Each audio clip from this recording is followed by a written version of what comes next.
Getting you ready for game time. Join me, Sal from Behind the Arc Basketball, as I announce play-by-play. Make sure to smash the like and subscribe, because now we're about to go live. Entering the pregame, we now present Sal from Behind the Arc Basketball. And welcome in, everybody. Glad to have you guys back in the stream. Happy Monday night. We got a good Big 12 matchup in store for some college basketball action. The first college basketball stream in a while for me, as we've turned the corner now into the month of March.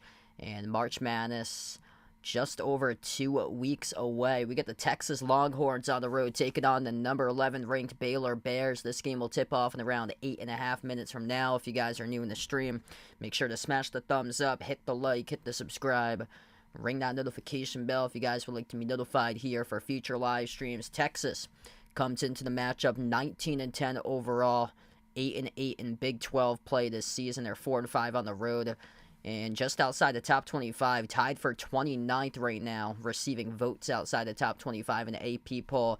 Baylor up to number 11, up 4 spots from the previous AP poll this week. 21-8 record, winning 2 straight, same as Texas. 10-6 in their home, 10-6 in the Big 12. They're 14-2 in their home floor. What's good? We got Mario here for his team, Texas. Best of luck for the Longhorns in this one today. Mario, Tony, Daniel, Alex, Jose, welcome to the stream, everybody. Just a quick notification, if you didn't already hear, the Behind the Arc Basketball Bracket Challenge group is up. It's now activated over in the ESPN app, so if anybody's interested there in joining the Behind the Arc Basketball Bracket Challenge group, feel free to do so.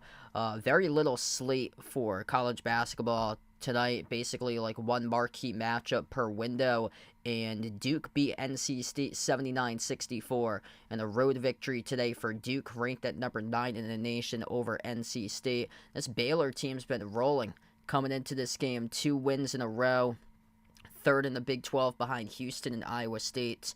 And they can pick up another Quad 1 win tonight. If they do win this game, they're 7-7 in Quad 1 games. Texas is 5-7 in Quad 1 games. And Baylor has one of the top perimeter teams in the nation, 6th in three-point shooting. A lot of young guys in their team, but those first-year players have matured throughout the course of the season and playing much more like a higher class than first-year players, freshman players out on the floor for this Baylor Bear squad. Really coming into form as of late, and they've won 6 straight home games in the all-time series against Texas, dating back to 2017. Texas, with their last win, came back in 2016 on the road at Baylor. So it's been a while since Texas has won against Baylor on the road in Waco. It's going to be at Foster Pavilion out of Waco for this matchup. David on the stream, welcome in. Yeah, I've been hanging in, Jose. I get a call back from the doctors once again today. I have to get checked for an ultrasound upcoming, because there's like issues that they found with my bilirubin levels for my gallbladder. So I'm gonna have to get checked out by the doctors with an ultrasound once again and see what's wrong. But I'm doing pretty well. I feel well. I don't feel like any pain or anything. I had blood tests taken like 2 weeks ago because I was having like increased ALT levels from my liver, and those levels went down, but the bilirubin levels for my gallbladder towards the liver went up. So those were the only two when I went for my blood tests like a month ago for my yearly doctor's visit. I took the blood test, and those two samples, the alt and the bilirubin, were the only two that were like increased. All the other ones were fine, and the alt the first time was really bad for the alt, but it decreased in my second test, but the bilirubin went up. So they're gonna go through like an ultrasound now for me and try to get to the bottom of it now for me. But I'm not in pain or anything. I feel well, and things are going pretty well. Yeah, Texas, they should be in the bracket for Texas for their seed. They're between an 8 and a 9 right now for Texas. Barring like a late season collapse, they should be in for the NCAA tournament. Joe Lunardi's got them as an 8 seed. Jerry Palm's got Texas as a 9 seed. They have struggled, though, against top 25 teams. They're just 3-7 against the top 25 teams this year. And Baylor coming to full strength right now. They've lost 8 games this year for Baylor. 7 of those losses by single digits. 4 of those losses by either one possession or overtime. Yeah, this Baylor team's going to be a tough out in the NCAA tournament. They do have one of the younger squads than most teams, but their offense is like one of the best in the nation. They rank number 5 in offensive efficiency. They're number 6 in the nation in three-point shooting percentage, just under 40% from the perimeter. And they got 6 guys deep that can score double figures. They're the lone team in all of college basketball at the NCAA level for Division I that has 6 players scoring in double figures this year, mid-major or Power 5. Christian, welcome back in. Thanks for joining in, man. Yeah, Celtics just proving their dominance yesterday in the win over Golden State without Porzingis. I mean, I knew Boston would win that game. I didn't think it would be that big yesterday. That was insane right there. They just smoked Golden State. The interesting thing about that was the score was 21-21, and then before you knew it, the Celtics went on a 24-1 run after they led 21-21, and then the Celtics led at the end of one. The score is 42-24, and then Boston went into halftime up 82-38. Just insane. And then the Celtics kept on outscoring Golden State even with the reserves on the floor for like the last like 18 minutes of the game or so. They played their full bench for the Celtics, and the Celtics still were able to up the lead against Golden State yesterday. It's crazy. Hey, there you go, Jose. Good time to watch some movies, looks like. Delightful Cello, welcome to the stream. Thanks for joining in. Looking for Texas to pick up the win on the road today, 78-70. Feel free to hit us up in this one. Who you guys like for this game to win, Texas or Baylor? Make sure to vote in the poll if you haven't already done so. Mondays just has one key matchup, usually the ACC games at 7, the Big 12 games at 9, and Duke won against NC State 79-64. This is the lone other game that's of significance tonight for Power Conference play. And then, actually, some of the conference tournaments have already begun. I think the Atlantic Sun began their conference tournament today. A-Sun is in action. Kennesaw State, who won the A-Sun last year, is trailing with 30 seconds left to go, 89-83 against Jacksonville. So it's this time of year that college basketball conference tournament started today for the mid-majors, and then with like the first round action, and then we'll get to the Power Conference next week. What's good? We got Bradley, Vegas, Jeffrey. Welcome to the stream. Thanks all for doing well. Yeah, hanging in there right now. I have to go to the doctors for an ultrasound probably sometime like later this week or next week or so. I'm not in pain or anything, but my blood tests recently came back and there were like high levels to my bilirubin, so now they're gonna have to do an ultrasound for my gallbladder to see like what the issue is or so. Yeah, good question there. Kansas or Kentucky were to play each other. So Kansas beat Kentucky back in November. I feel like if one team matches up in the bracket against the other team that already beat them, I think the other team has a good chance to get revenge on them the second time. And Kansas really struggled to defend the three for them. Kansas struggles with their depth. For them, if they don't have Kevin McCullough back, then that's a big hit, especially defensively for their team. And Kentucky's got multiple guys who can put the ball into the bucket.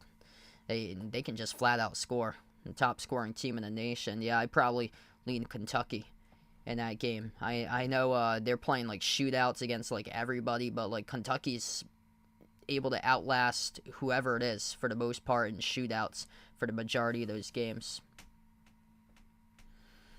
So here we go. Baylor hosting Texas. Baylor up to number 11 in the rankings this week, number 6 in the nation in three-point shooting percentage. The key number to know for this matchup is that Baylor's got the top three-point shooting team in the Big 12. Texas really struggling with their perimeter defense, ranking 13th in the Big 12 in three-point perimeter defense. So they're going to have to lock down the perimeter for this game for Texas because Baylor's been playing the lights out lately. Last loss for Baylor came against Houston.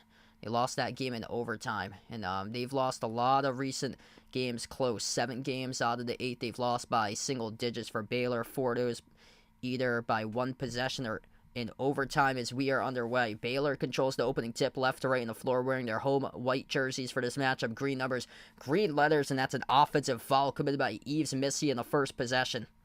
Runs over a Texas defender. Turnover committed by Missy, the big man, as he drives right into Dylan Dessou. Dessou takes the charge. Starters for today's game: Dylan Dessou, Max Asmus, Tyrese Hunter, Ithiel Horton, and Dylan Mitchell for Texas. And then Baylor with their starters: Jaden Nunn, Jacoby Walter, Ray J. Dennis, Jalen Bridges, and Yves Missy.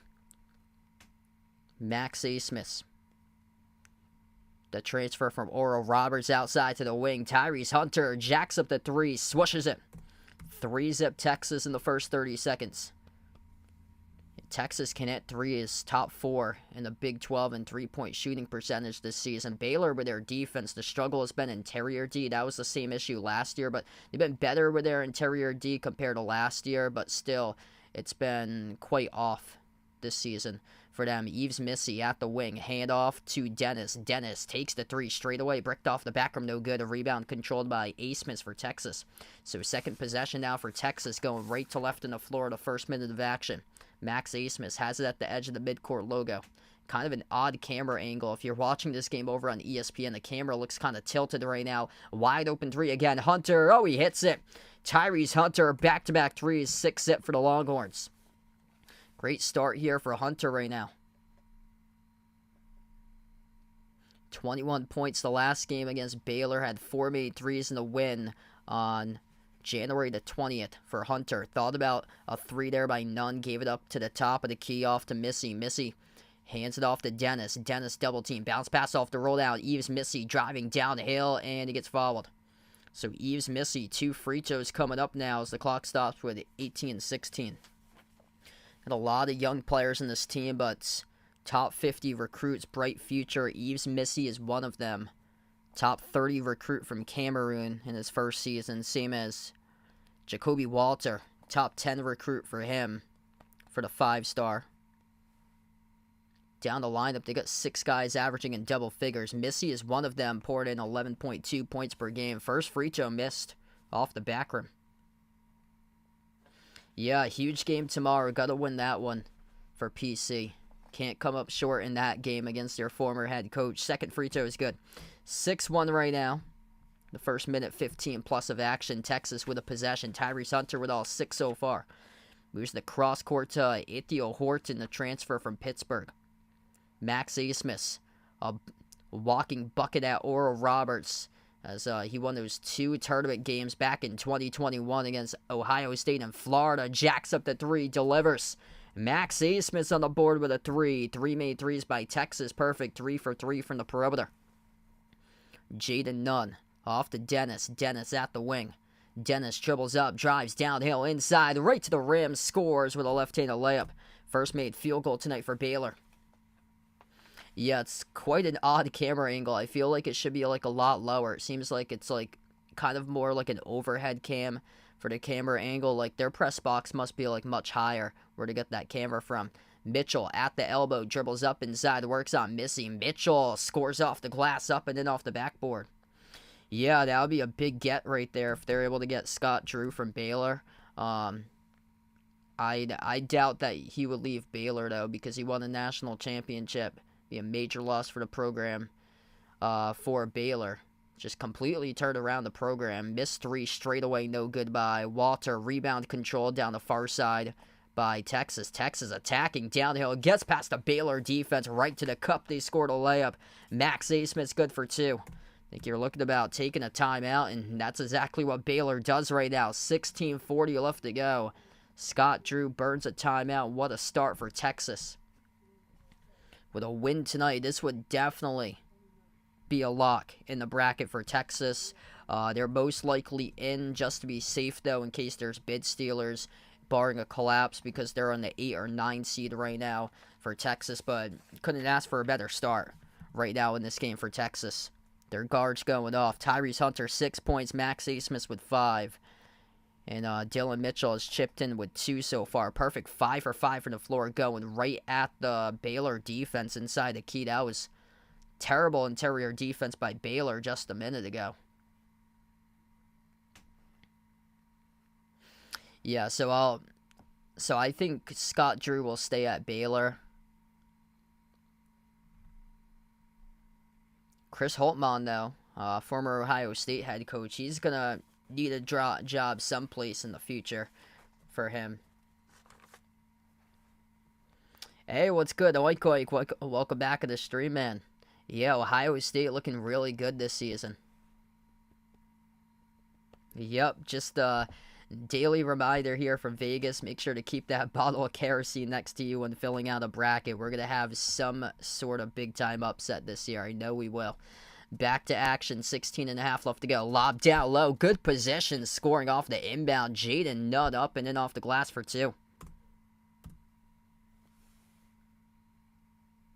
Yeah, Iowa State's looking really solid this season. There's another YouTuber. I've been watching his videos about like bracketology and stuff, and he's not so high on Iowa State for some reason, but they got one of the best ball-stealing teams in the nation. Their offense is a ton better than what it was the past couple of years. I think a lot of people have faded Iowa State in their mind because they could only muster to score in the 40s last year against Pittsburgh, but their offense was like a grind last year. They really struggled scoring. They made it to the Sweet 16 a couple years prior to that when they lost to Miami in that Sweet 16 run, and their offense was basically the same, similar numbers-wise, as Jalen Bridges buries the 3 straight away at the top of the key. We get a 7-point game. But yeah, this year the scoring numbers are much better for Iowa State as a team. Their offense has clicked much better than the previous years past. Missed 3 at the wing by Texas as Baylor started to force a couple misses as of late. Ray J. Dennis spin move past the defender, took it to the rim. No good. Tipped off the glass by Missy as Texas goes the other way with it. Up the floor, Mitchell slices defenders, missed the layup. Coming in with a block right there from the side was Jaden Nunn as Baylor has it quick up the floor.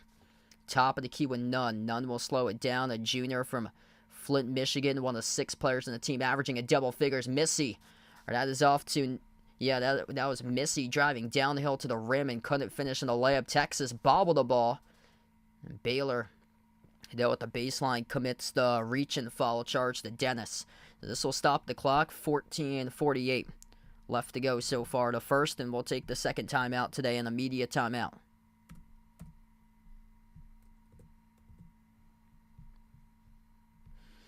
Alright, so timeout on the floor. If you guys are doing the stream, make sure to smash the thumbs up, hit the like, hit the subscribe, ring that notification bell as well. If you guys would like to be notified here for future live streams.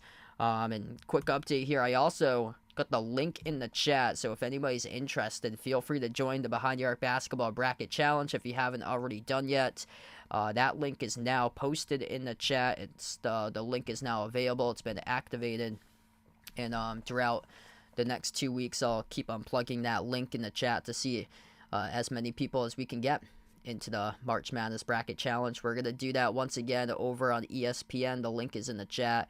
All you have to do is sign up for an ESPN account if you don't already have one. If so, just click the link and click Join Group to be a part of the Bracket Challenge group this year for the channel, once again.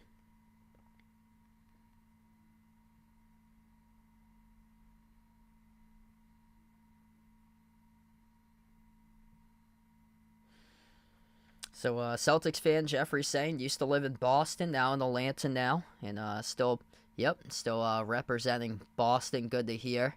Yeah, I bet it's much cheaper out there in Atlanta. I heard the traffic is crazy over there in Atlanta, because I usually don't think about that for traffic. Boston traffic is horrendous. Yeah, this Providence traffic has been a nightmare for like the last 3 months because of the bridge closure. And there's actually there's a commercial for the airport in Providence that says beat the traffic and don't commute to BOS, go to PVD instead. And it's quite funny because that commercial was like released just before the bridge closure, and now both of them are horrendous with traffic, Boston and Providence. But Providence has been a nightmare specifically. Yeah, LA traffic, oh my goodness. I think I saw a video of that. I think it was Christmas around that time, like Christmas break, everybody getting out. All the lanes of the highway were just like completely brake lights for LA.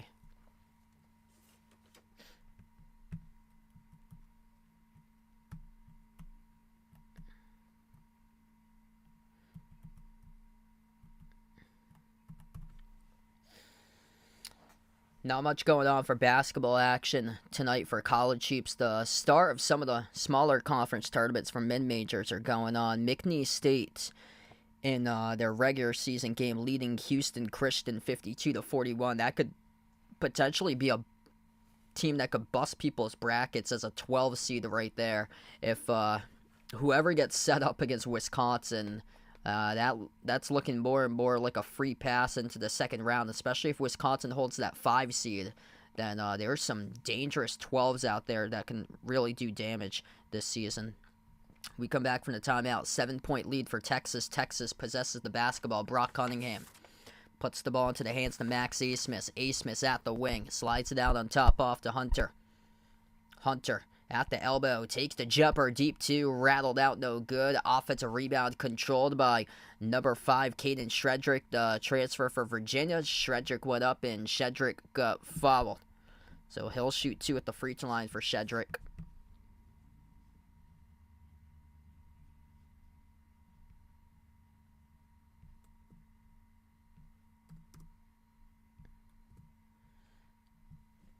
Yep, the Will Wade masterclass. Yeah, he's definitely going someplace after this season, I feel like. There's usually a couple head coaches that they win like a tournament game, they pull off an upset, and then we see them as like the new head coach at another school next season, more so like a Power 5 or like a high mid-major.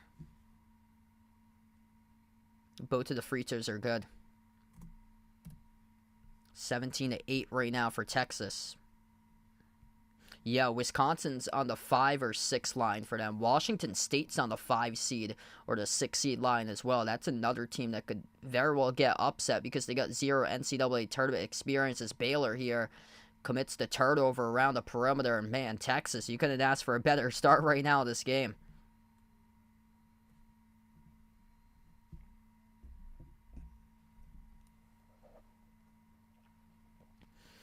Yeah, Wisconsin has been playing like a 16 seed for the past month yet. They've dropped only from 2 to 5 in most brackets. Some of the brackets have them as a 6, but I haven't seen them as a 7 or an 8, which I thought that they would have dropped that low and possibly even further. Baylor down the near side comes out with a steal, attacking right to the paint. No good, missed the layup. Knocked down and fouled, though, was Jalen Bridges, and Bridges will shoot 2 here at the free throw line.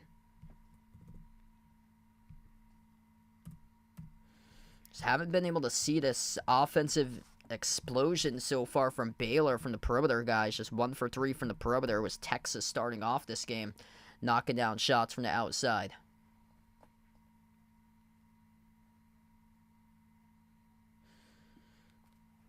Yeah, Barrington's a really nice place. First shot's good at the line for Baylor. So Bridges makes the first one.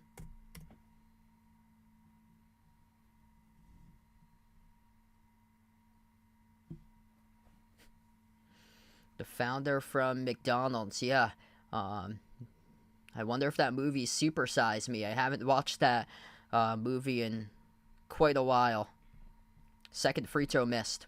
Got to start making free throws for Baylor. They're right now just 2 for 4 at the free throw line, splitting free throws so far. Texas with a possession. Max Asmus moves it off to the wing. Dessou takes the 3. Dessou splashes it. Dylan Dessou, not really known as a three-point shooter, took it though, splashed it down. It's 20-9 for Texas. What a start here for the Longhorns. After the play, there was a technical foul assessed to Dessou. Let's see here. Dessou took the 3, sunk it down. There was a gesture made by Dessou, and the referees teed him up on it. I mean, that's just soft right there by the officials, why they teed up Dessou. Dessou's pumped up. He barely makes threes. He's pumped up, and that's a big technical because Baylor just made the free throw.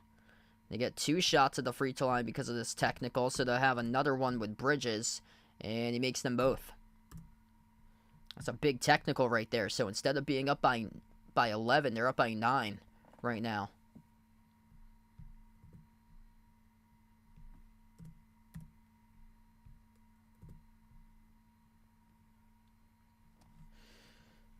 This is impressive how they started off this game for Texas. Texas has lost 6 straight games at Baylor on the road.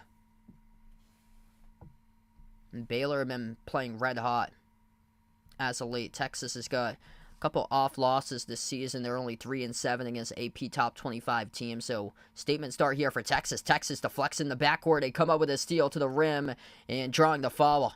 Chendell Weaver, number 2, a sophomore, going to the free throw line to shoot 2 here for the Longhorns. Hockey from home, welcome in. Thanks for stopping by.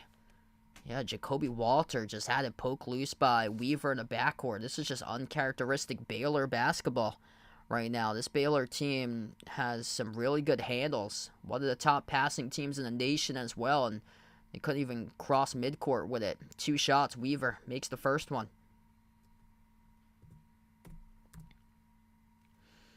So I think there's going to be another team other than Dayton to win the conference out of the A-10. Dayton's going to make it in. Their seeding is going to be weird depending on how far they go in the conference tournament. But I can see. So there's only going to be 2 seeds tops out of the A-10 for that conference this year.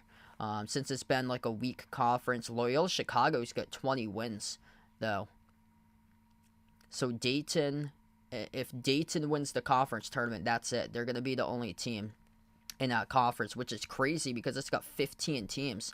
I remember the day like 13, 14 years ago as the corner 3 goes down for Baylor by Jalen Bridges. Now Baylor started to get into this game.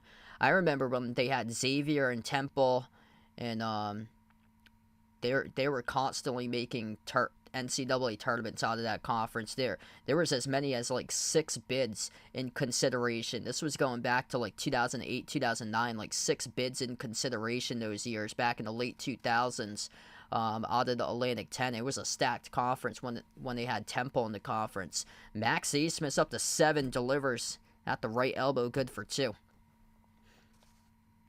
Myro Little attacking downhill. Good at swatted away. Chandler Weaver with a huge rejection right there. A Little not clean. Or yeah, they're going to roll it that it was clean by Weaver. So not a blocking foul according to the officials. Wow, that was incredible athleticism there by Weaver, coming up with a rejection off the side.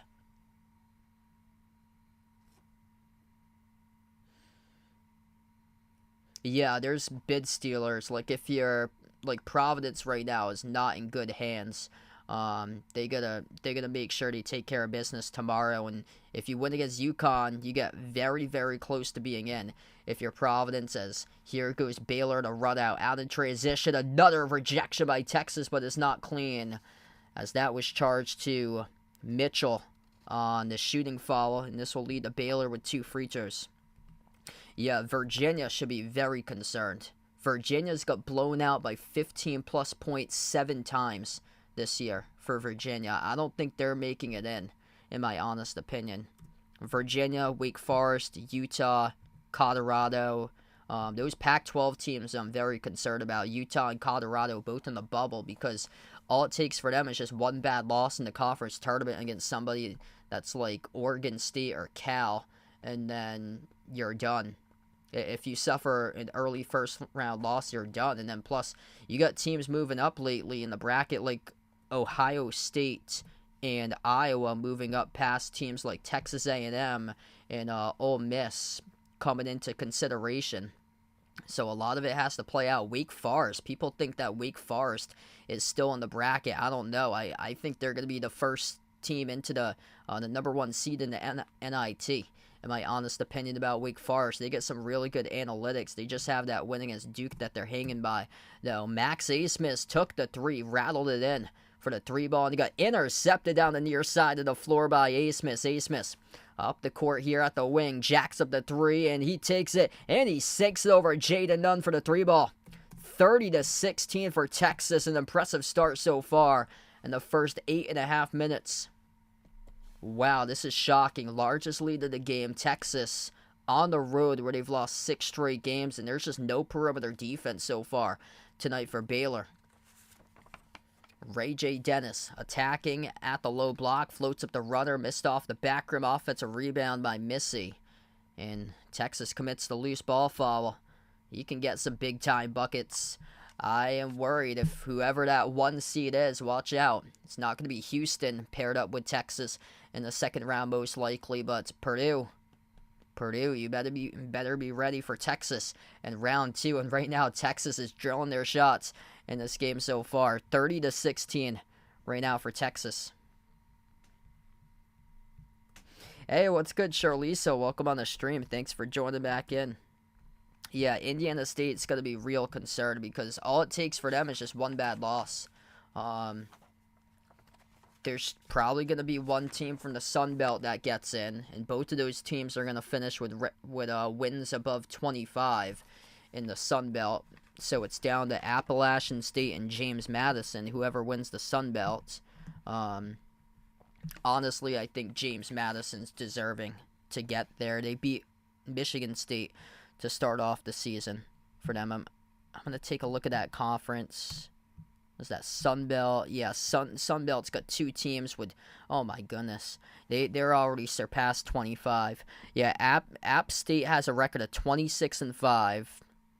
They beat James Madison twice for App State. App State's also holding on to a win at home against Auburn as well. And then James Madison is 28-3. Like, that's terrible. Whoever comes runner up in that conference tournament's gonna get in the NIT. That's how good both of these teams are. And I bet you whoever that Sun Belt AQ is, they're pulling off an upset in the first round, most likely. They got upset potential as a 12 seed. I've seen the Sun Belt AQ get seeded as a 13 in some of the brackets too. I don't know how because Samford they're getting seeded by a lot of bracketologists as the 12 line for Samford, but they haven't really beat anybody good. Whereas App State has a win over Auburn and James Madison has a win over Michigan State, and yet those brackets, they're putting them as a 13 on some of the brackets instead of a 12. And Princeton has got a similar record to both of those teams. I think Princeton's only got 3 losses. They're an 11 seed for Princeton. They haven't beat like anybody of quality. Yeah, App State's a 13. That over in Jerry Palm's bracket on CBS, App State's a 13 seed playing against Duke. That's just a nightmare matchup right there. Like, if you're App State, you want to take on South Carolina, BYU. You want to face those teams. You want to face the vulnerable fives. Utah State, yeah, right there. McNeese is pulling a 13. McNeese is pulling a 13 in Jerry Palm's bracket as well. So he's got for 12s. Richmond's, which right now is the AQ out of the A10. That's going to change most likely. Samford, which has got a bunch of wins for Samford, but they don't have any good wins to show for. They got blown out early on to start the season. I think they got destroyed like 98-40 something against Purdue. And then they lost against VCU by double digits as well, if I'm not mistaken there. South Florida, Grand Canyon, Samford, and Richmond are pulling the 12s right now for the seed line. I would take Richmond at the 13, honestly, because I think whoever that AQ out of the Sun Belt is better than Richmond, in my honest opinion. Back to action. Baylor down by 14 with 11 minutes left to go before halftime. Floater inside. They're dropping it down for 2 for the Bears. They get the bucket, putting the game winning 12 right now. Basket was made by Caleb Lohner, to transfer from BYU. He's been playing college basketball for quite a bit of time. Brock Cunningham at the rim, missed off the mark, no good. A rebound secured here for Baylor. Ray J. Dennis at the wing, moves it across the floor off to Nunn. Nunn has it at the right wing. Crossover back out to the top. Eves Missy, dribble drive downhill, down the lane, bumped into and fouled. So 2 shots coming up. Gets Caden Shedrick to pick up the shooting foul. Hey, what's good? Joe in the street. Welcome in. Glad to have you back in. Yes, I'll be doing the Celtics against Suns most likely on Saturday night. That should be a good one, the ABC primetime game. Indiana State, so they'll have to win their conference tournament to get the auto bid for them. So only one Missouri Valley team will be a part of March Madness most likely, even though Indiana State and Drake have really good records. Whoever wins the Missouri Valley is going to get in as the AQ, but that's all that I'd imagine would get in as the AQ from the Missouri Valley. Both of the free throws are good. They're either going to be an 11 seed or a 12 seed in the bracket, most likely for Indiana State. I'm looking probably more so towards an 11. They're favored more or so. Yeah, Mario's team's looking good right now. Memphis yesterday was not looking so hot in the first half, and then they, I think they trailed by like 22 or something. They came all the way back and they destroyed UAB in the second half and put up over 100 on them yesterday. That's a team to monitor. Texas missed the 3, hit the top of the backboard to the bottom of the shot clock, went out of bounds. So 10 minutes left to go, midway through the first. Texas building upon a 10-point lead. Dennis dribbles up, drives downhill, circles around, his pass deflected, interception. Baylor struggling with turnovers right now. That's their 5th turnover, resulting in 10 points by Texas off of Baylor turnovers. To the middle, wide open jumper sinks down for Caden Shedrick for Texas. 32-20 Texas. Yes, most likely Indiana State, if they get in the NIT, they would be hosting as one of the top seeds in the NIT, but the goal is to be in the NCAA tournament if you're Indiana State, and to get past Drake in the Missouri Valley Tournament Championship game if both of those two teams meet up. Jaden Nunn has it at the wing. They've been limited from the perimeter, number 6 in the nation in three-point shooting, only attempted 4 shots so far, making 2 of those. Downhill drive, no good. Missy, though, scores the putback off the miss by Nunn. 32-22 right now as we're down to 9:01 left to go before halftime. I think we're going to have a substitution here on the floor upcoming.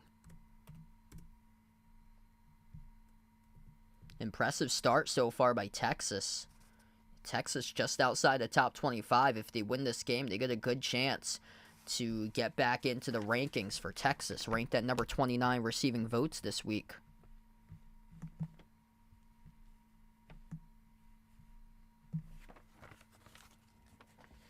Hey, there we go. Good to see for the Bruins.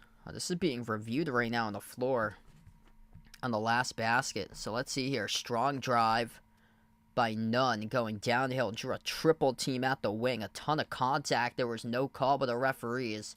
And did it touch the rim? That's the question. So it's not a challenge whether the basket counted. Got it off the putback when Eves Missy, number 21, off the follow. Did this ball touch the rim? That is the question there. We can't really see with the above the rim cam on the last play, but they're looking at it right now because the shot clock, according to the shot clock operator, it reverted back to 30, and then the putback was made with 29. So the basket's being challenged right now. Yeah, that's a huge game tomorrow, Florida and Alabama.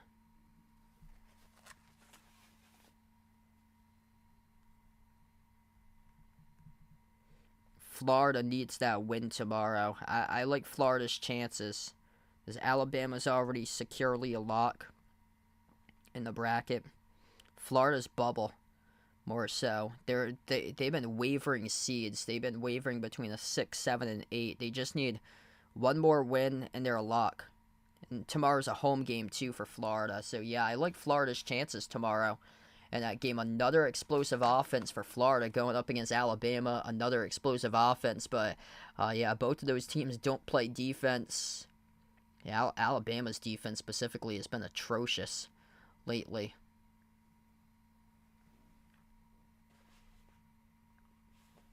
Tennessee is really showing something right now. They have the toughest schedule out of anybody in the nation to close out the final stretch, like the final 4 games, and they looked great on Saturday. Their win was at Alabama. So here we go, back to action. The bucket counted for Baylor, so they put it winning 10 right now. Caden Shedrick moves it outside. Number 9, Ithiel Horton. Pass off to Shedrick. Baseline jumper, no good. Bricked off the back rim. Missy collects the defensive rebound. Yeah, Denver released Russell Wilson this afternoon. Missy receives it. Missy drives downhill underneath off the up fake. Puts it up, blocked on the side by Shedrick. Got it again. Missy, second chance. Blocked again by Shedrick. Shedrick just perfect defense and played in the defensive system to start off his career over at Virginia. The lob inside the key. Shedrick moves it off to Horton. Got a couple ACC transfers in this team. Shedrick from Virginia, Horton from Pittsburgh. And Max Asmus from Oral Roberts on the floor as well. Pro hop inside. Horton going up. Got it stripped. Got fouled. And 2 free throws coming up here by Ithiel Horton.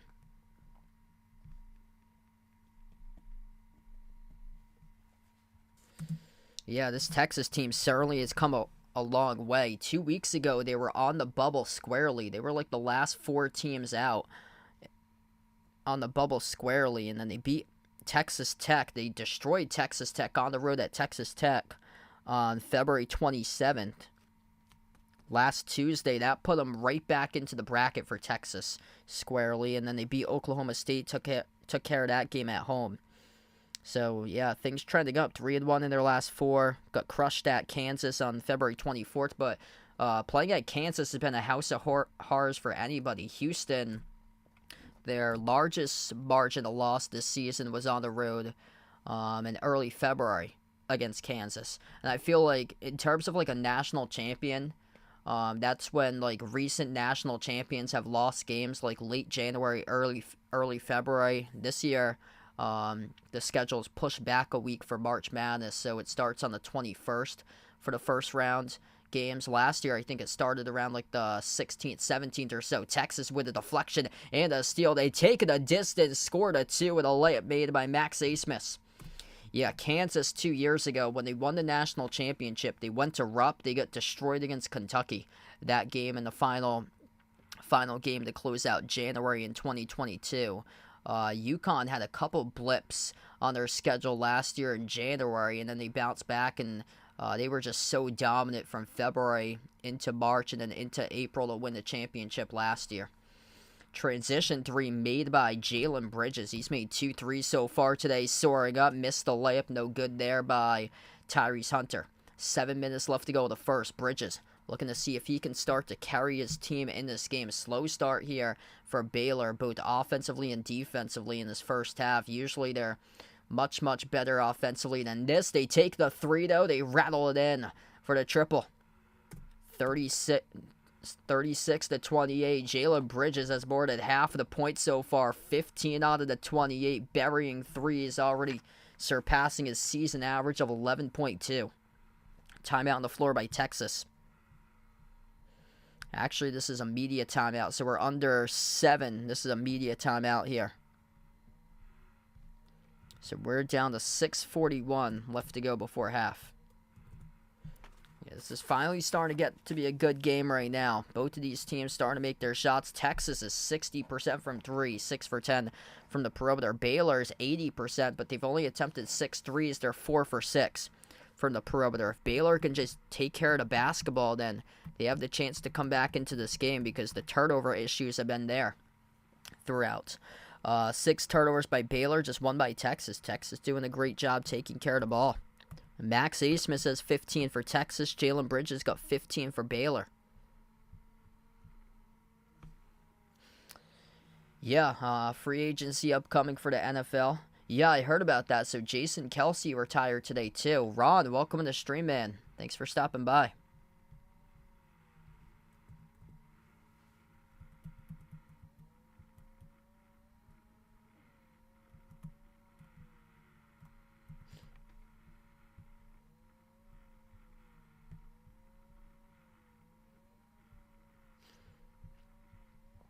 Yeah, whoever takes on Texas in the first round matchup, I would be very concerned for that higher seed versus Texas. This is a potential dangerous team. UConn is the 1 seed. Texas against Michigan State. Holy smokes. As a first round matchup, oh my goodness. That's the first game of the tournament. If both of those teams get matched up against each other, that's the first game right there. The 12:10 p.m. game to kick off the 2024 NCAA tournament on Thursday. That's the first game if both of those teams match up against each other in the bracket. That's a wild 8 versus 9 matchup, and the winner would face UConn. Oh my goodness, wow. I don't know how you can bet against Tom Izzo. That's the thing there. But Texas so far in this first half, they're looking solid in the first 13 minutes plus. And then over in Jerry Palm's bracket on CBS, he has Texas.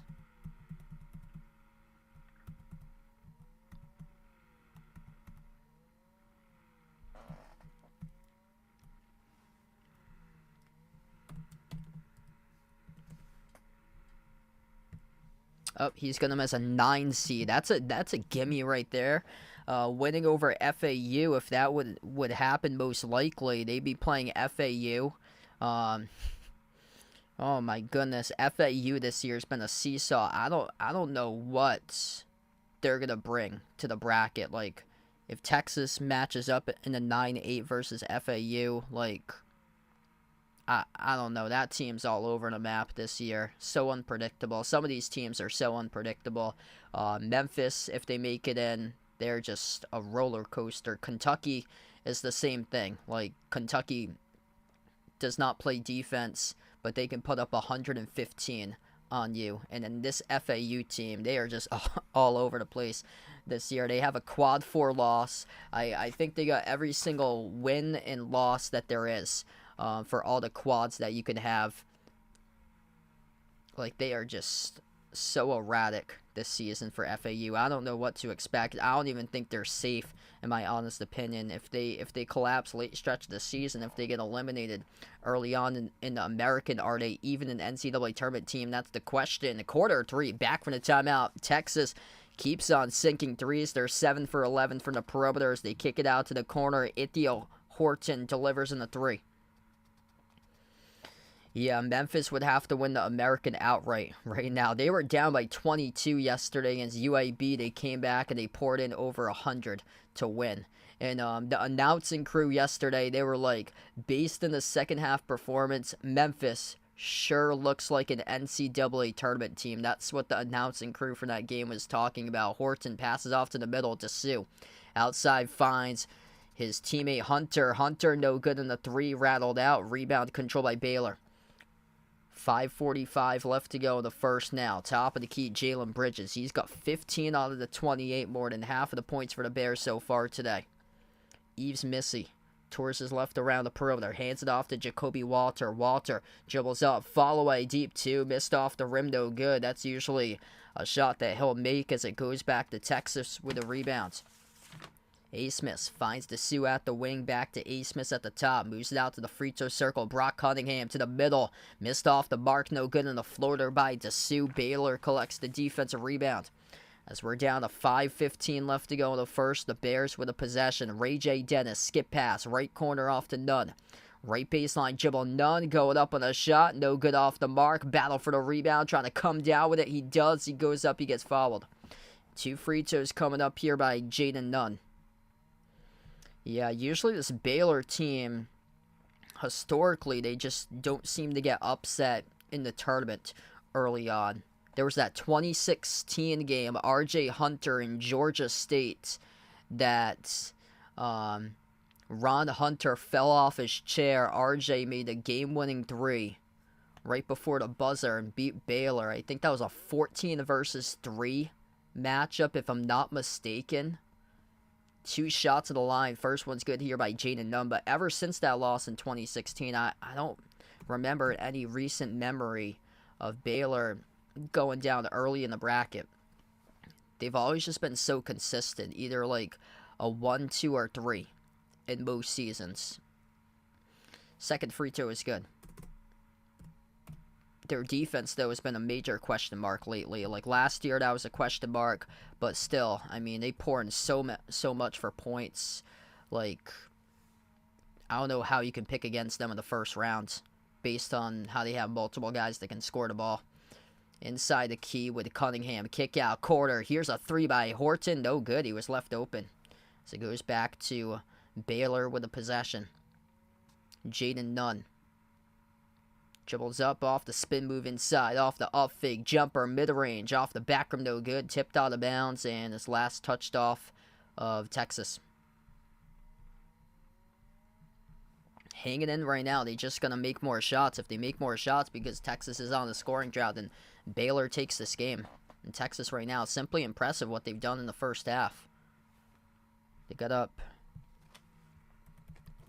by double digits at one point, as many by, I believe it was 14 at one point this game they led. And Baylor just turned it over off the inbound. That's been the critical component that they've struggled with today. Off to number 5 in the middle, Caden Shedrick up to 6 points, scores the layup. 41-30. Gonna get the clock rolling once again as we're down to 3:50 left to go here before halftime. Baylor, skip pass out to the quarter. Jaden Nunn going to slow down the possession, moves it on top over to Josh Ojanwuna, number 15, the first time on the floor from Nigeria, 6'10" big, as Baylor drives, attacks the paint, missed the layup by Walter, tipped off to Texas for the rebound. Outlet pass ahead, and couldn't convert on the layup, missed off the bottom of the rim there by Caden Shedrick as it goes the other way. Baylor pass off to the trailer, going up in the motion, gets fouled. This will send Josh Ojanwuna at the free throw line. Oh, wow, that's awesome. Yeah, I watched the Patriots documentary recently on the Patriots YouTube channel with Adam Vinatieri. And him reacting and looking back at the previous game-winning Super Bowl kicks that he had from the early Super Bowls by the Patriots. We go on to timeout right now, and Baylor still down by still down in this game, trailing by 11 right now, but they get a chance to chip in. 2 free throws coming up after the timeout.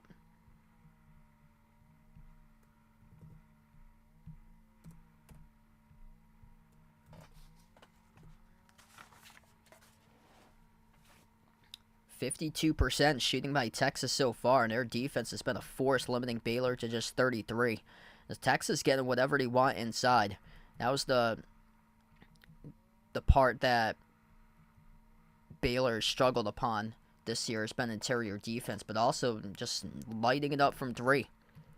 For Baylor, for both of these teams, more so for Texas, being aggressive from the outside, 7 for 13 from three. For Texas, Baylor just 4 for 6, being limited from the perimeter with attempts so far, even though they've made 67% of their threes. Texas doing a good job making sure that they close out and around the perimeter and being able to defend right there, limit Baylor's opportunities.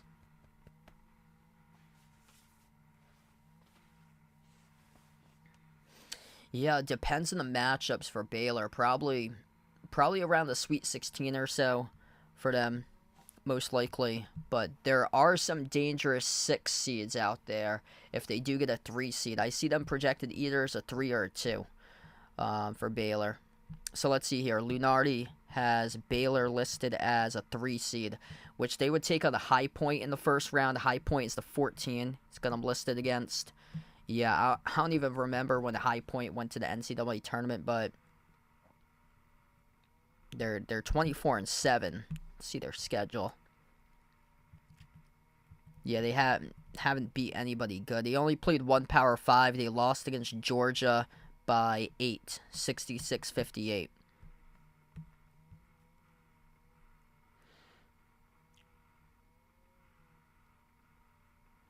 I honestly don't know if High Point even beats Winthrop in their conference tournament, because Winthrop has played High Point twice, and High Point has beat Winthrop twice by a combined 6 points. 83-81, and then 100-96 in overtime. Yeah, Baylor, I would probably like them to go on to the Sweet 16 if they draw this bracket here. So Baylor would be the 3, High Point will be the 14, and then Lunardi has the 6 seed St. Mary's, and then he has St. Mary's taking on Indiana State. So that's a pretty favorable bracket there for Baylor, most likely. And Indiana State, though, they can catch fire. They're one of the most efficient shooting teams. If St. Mary's can't put together defensive stops, then that game could really go down fast in the balance for St. Mary's. Josh Ojanowuna at the free throw line shooting 2. First one's good. And then over in Jerry Palm's bracket, he has Baylor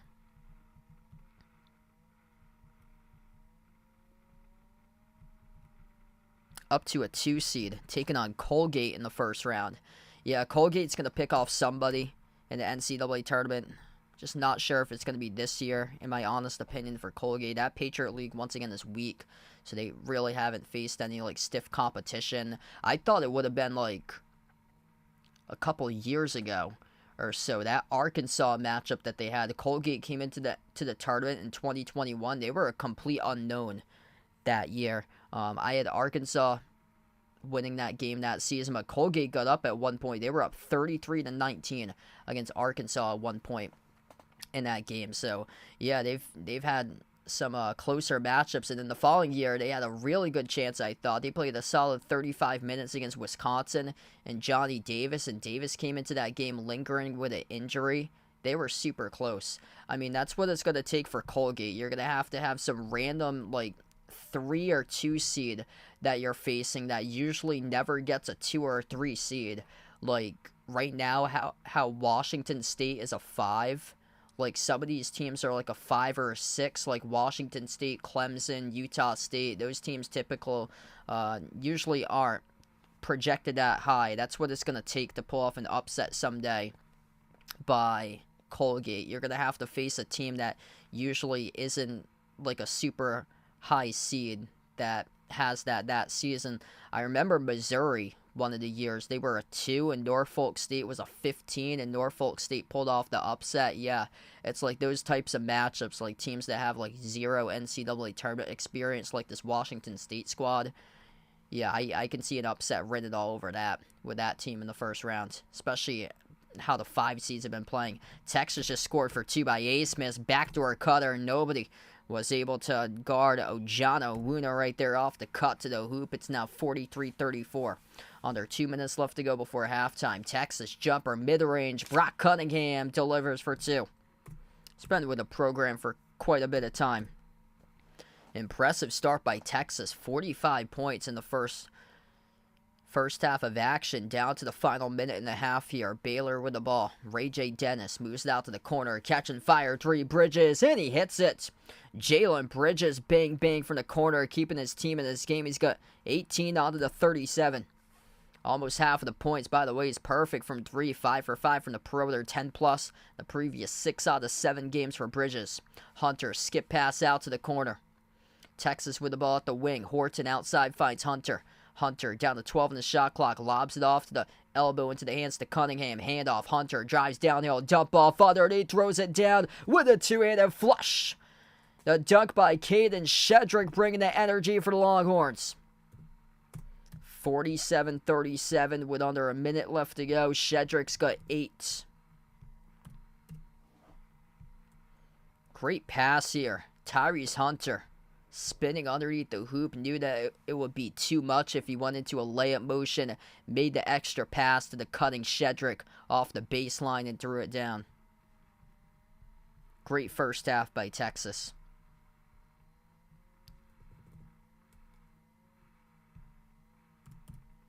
We're down to 45 seconds left to go. My clock was a little off right there. Yeah, I think when they hit 59 for some reason, the randomly goes down to 0 as Baylor. Good drive to the hoop. Scoring the layup plus the foul is Ray J. Dennis. 47-39, 37 seconds left before halftime. Strong drive by Dennis. Gets past Horton +1. If Baylor starts to become more aggressive in the second half with their threes, then this is going to flip to Baylor's side right now. But this game has turned into just a flat-out shootout. One shot by Dennis to cut the lead. He does. 7-point game. 47-40. 13 out of 15 at the free throw line for Baylor. Perfect 6 for 6 for Texas. Texas with a possession will slow it down. Hunter outside finds Smith. Back into the hands to Hunter at the left wing. Hunter lobs it off to Cunningham at the corner. Brock Cunningham backs his way now, turns the corner inside the key. Cunningham floats up the shot, draws the contact from Lohner and the foul. So 2 free throws by Brock Cunningham coming up with 15.8 seconds. Texas in the first half shooting extremely well. 17 out of 30. 57% from the floor, 54% from 3. Baylor's 71% from 3, but Baylor has made 2 threes fewer than Texas. Baylor's 5 for 7 from the perimeter, and Bridges has made all 5 threes in this game for Baylor, whereas Texas is 7 for 13, splitting up the threes between Smith, who has made 3 threes.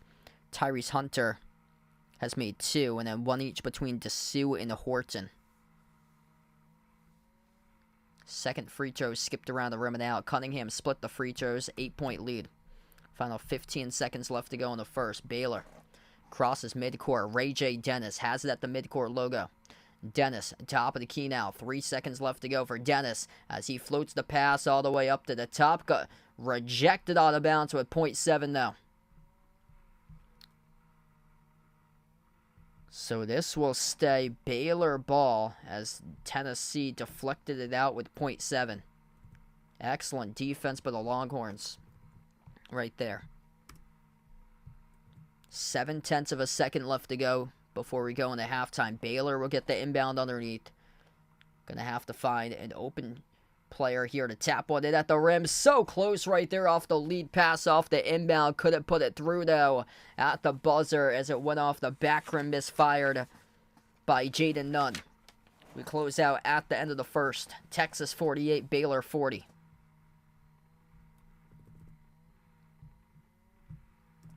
What a start by Texas tonight. 16 combined 3-point makes in the first half this season for the Texas Longhorns when they faced the Baylor Bears. And Texas took a game number 1 this season against Baylor. Right now looking to take game number 2. An incredible start for Texas right now.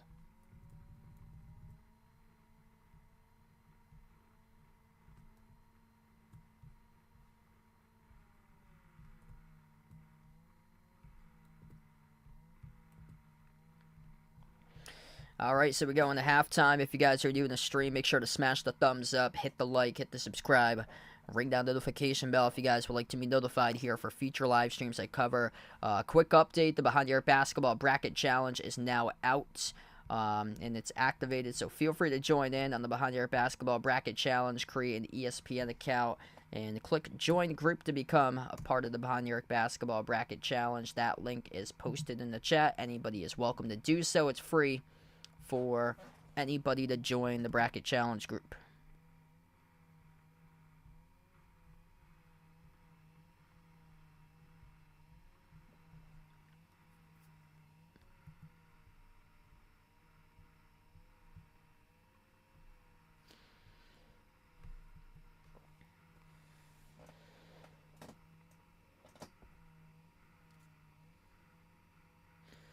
Yeah, Texas doesn't have any bad losses recently in conference play, going back for like the last month or so. So this has been impressive for them. They started off 1-3 in conference play. They were really in danger of making the tournament after a 12-5 start, 1-3 in the Big 12. They had losses over West Virginia and UCF in back-to-back games on January 13th and January 17th.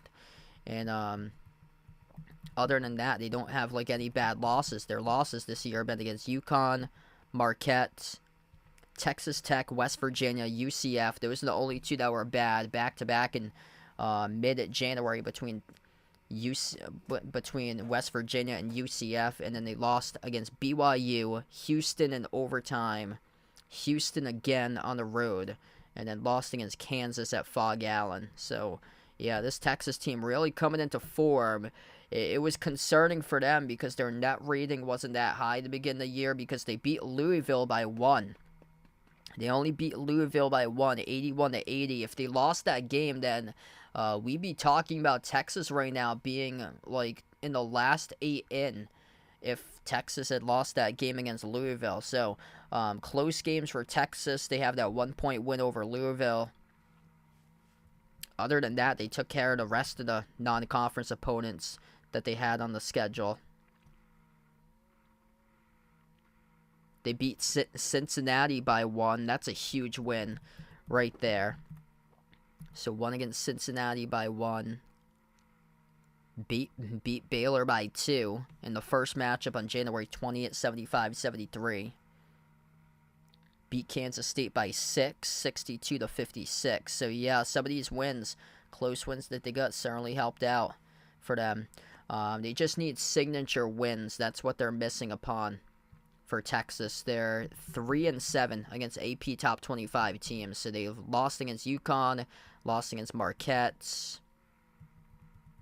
They're holding on to wins against Baylor, which is their best win. Their home win by 2 over Baylor. And then they have a road win by 15 at Oklahoma, who's like an 8 seed most likely in the bracket. And then they have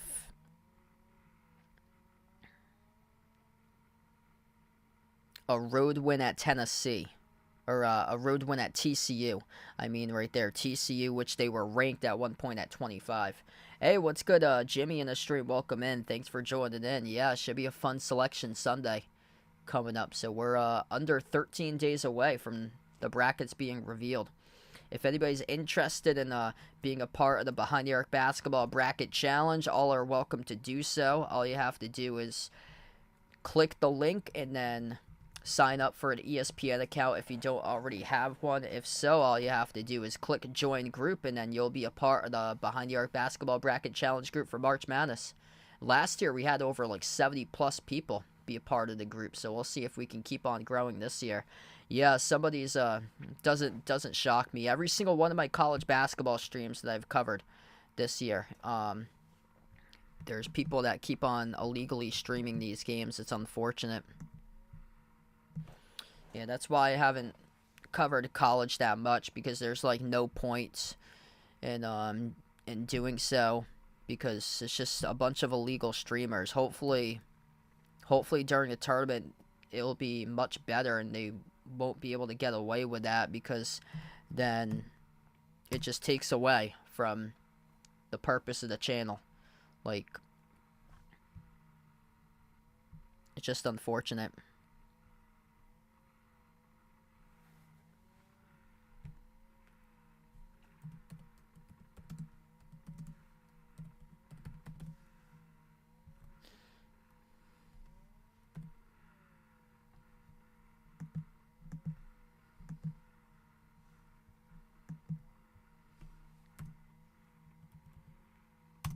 Yeah, if there's like people like illegally streaming and stuff, it takes away from my channel.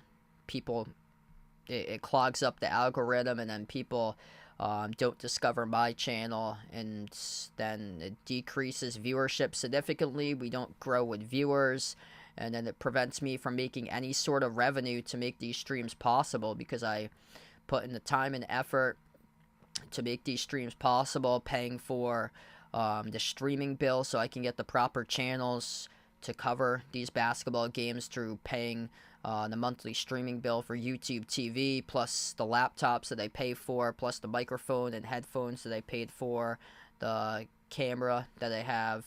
And just unfortunate if that happens, because it really takes away from having this channel if people do that illegal streaming stuff. The NBA streams are fine.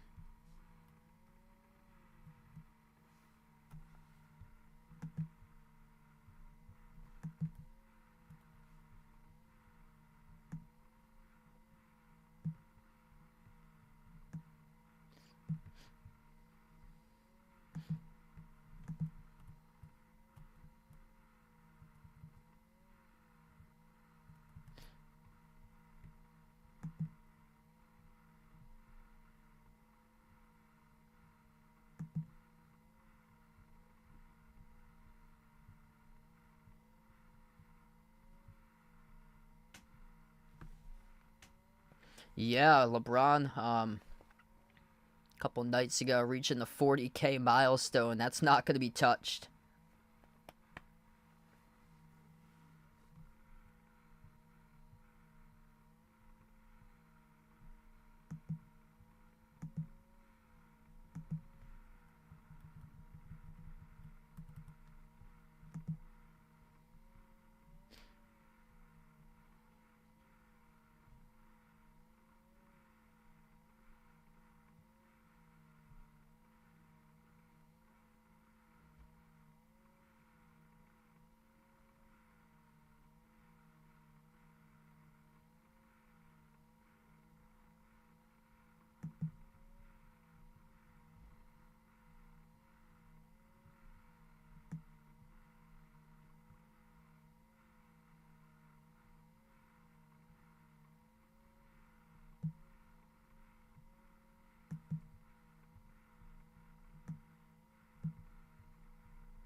Yeah, there's people that's like illegally streaming these games. Unfortunate.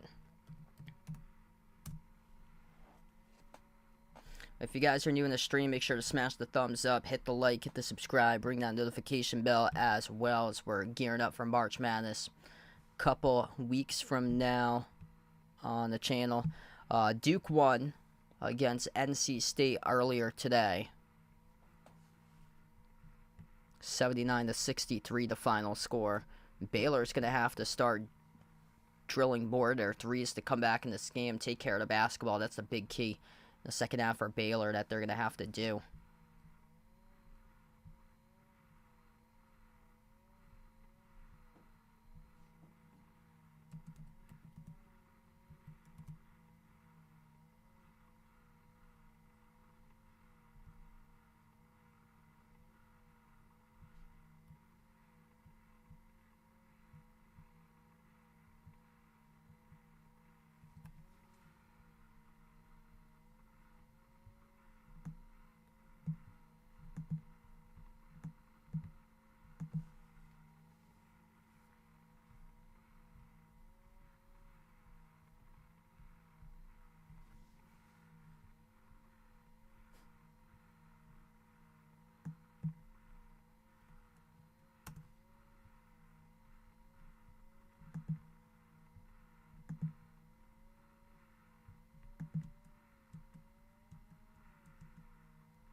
Yeah, thanks so much for joining in, Jeffrey. Enjoy the rest of your night, man. I just saw that right there. Yeah, after this game finishes up, I'll be going off to bed after this one. Jalen Bridges looking solid for Baylor. He's got 18 points on 5 for 6 shooting. Perfect 5 for 5 from the perimeter by Bridges in the first half, keeping his team right in it. As he played 19 out of the 20 minutes in the first half. Max Asmus with 17. Down the line for Texas, they have 8 different scores so far. Caden Shedrick, impressive for him, 8 points inside a low post so far for Texas. And this Texas squad has been built off of transfers for their roster. Asmus from Oral Roberts, Tyrese Hunter came in from Iowa State, Caden Shedrick from Virginia, Dylan Dessou from Vanderbilt, Ithiel Horton from Pittsburgh. So, yeah, this team has been filled with transfers on the roster. They lost quite a bit last year for them, and some really good gets that they got in the offseason. Yeah, I do miss the Patriots logo. I wish, See, I really like those red jerseys that they wear. I like those jerseys that they wear. I wish they could bring back the royal blue that they had back in the 90s and wear those uniforms, so like the bigger flying Elvis Patriots logo. Those would be nice. Back in the Drew Bledsoe days in the 90s, they had the kind of like, it's like a different shade of blue that they had, more like a royal blue. But yeah, I'm not like a big fan of like these newer jerseys that they've had for like 3 years now for the Patriots. Like after the post-Tom Brady years, it was just taking away the silver on the sleeves, and then they added in the 2 like white sleeve hashes that they have. And yeah, hopefully they can bring back the dark blue and silver ones, because those look great too. Let's see for BYU. Yeah, I'm seeing BYU seed waver between a 5 and a 6 for them. Utah State's projected as a 5. Utah State hasn't really won against quality opponents this year for them. It's just that they've got a really good conference record. Best conference record in the Mountain West. BYU on Jerry Palms is a 5. And then BYU over on Lunardi for ESPN is a 5 as well. So they're at a 5 grouping, and they also, in Lunardi's, they get put in Salt Lake as the 5 seed, taking on Grand Canyon. That's a really good matchup right there, because BYU would have like home court over in Salt Lake, but Grand Canyon's had an excellent season. So yeah, BYU is a 5. Last time they were in a tournament, I think they were a 6. They got upset against UCLA that year, which UCLA was the 11 seed in the play-in that beat Michigan State. They then beat BYU. They went to the Sweet 16. They won in overtime against Alabama. They made it all the way to the Final Four and lost at the buzzer to Jalen Suggs and Gonzaga that year. So, yeah, BYU's number is up. I did not expect them to be there. For BYU, first year in the Big 12 for BYU. And last year, they didn't even make it to the WCC championship game for BYU. And, a lot the broadcasters at the end of that game was like, this is just a disgrace for BYU. All these years in the WCC and no championships to show for in the WCC tournament, and now they move over to the Big 12, and somehow they're a 5 seed for BYU this season. So yeah, I can see them get upset, honestly. Grand Canyon, they could potentially match up with them in the first round. Grand Canyon, if they can get back on the right track and win that automatic bid out of the WAC, then yeah, I think Grand Canyon's got a chance there in that matchup, in my honest opinion. A lot of these 5s and 6 seeds are vulnerable. Like, I'm not high at all on like the 5s and the 6s. I think there's a solid cutoff between the 4s and the 5s.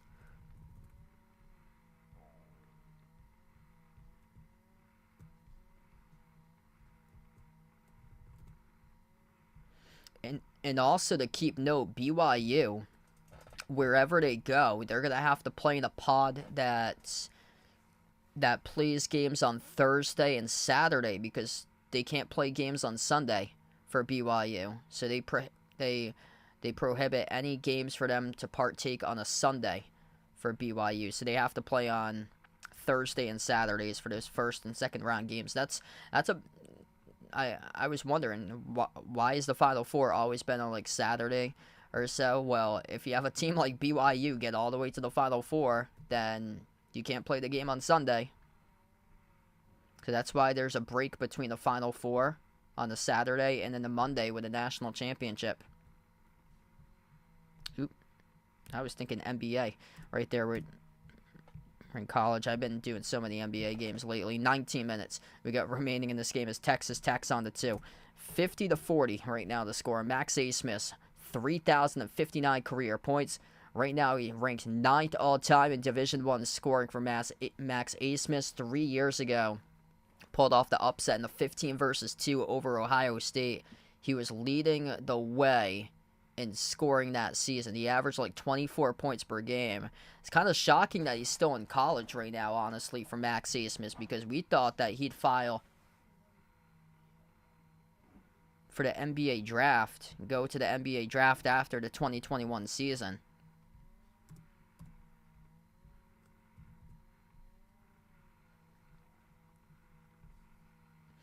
Max A. Smith is here, though, at Texas, playing his final season of collegiate basketball. 2 shots at the free throw line for Baylor. First one missed off the back rim.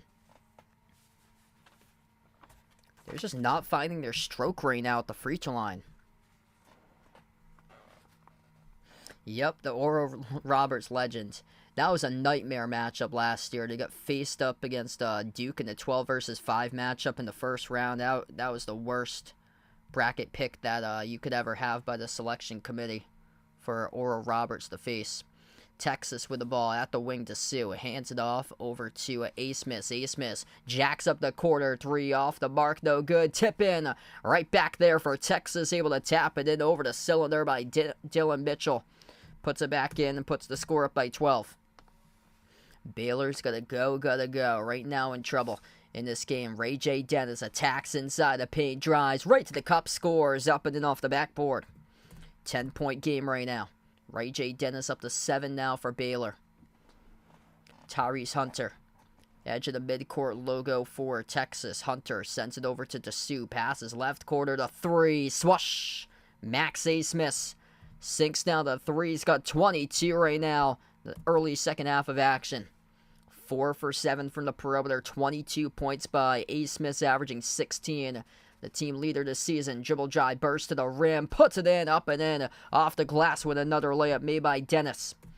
11-point game right now. That's a strong drive by Ray J. Dennis to put his team within 11. And Scott Drew will burn a timeout for Baylor. 18:07 left to go remaining in the second half. We take the timeout on the floor. Wow, Texas is able to sustain this game. It's been impressive today. What they've done, 55-44 right now as he made the 2. So an 11-point lead by Texas.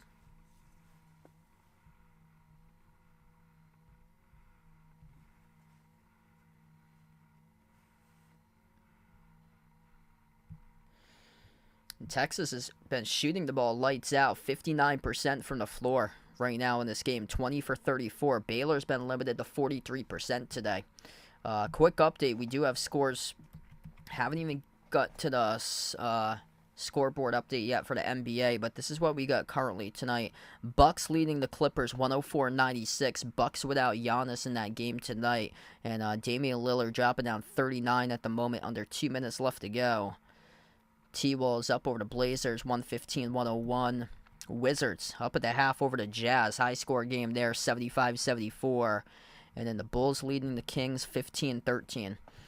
Quick update, I'll be back on tomorrow night. Celtics taking on the Cavs. Celtics up by 9 games on Cleveland. Cleveland has fallen back behind Milwaukee now to number 3 in the East. And Donovan Mitchell is going to be not playing tomorrow night for Mitchell. So Mitchell will not be playing tomorrow night. So Celtics should be able to deliver and make it 12 straight tomorrow, starting off their road trip for Boston.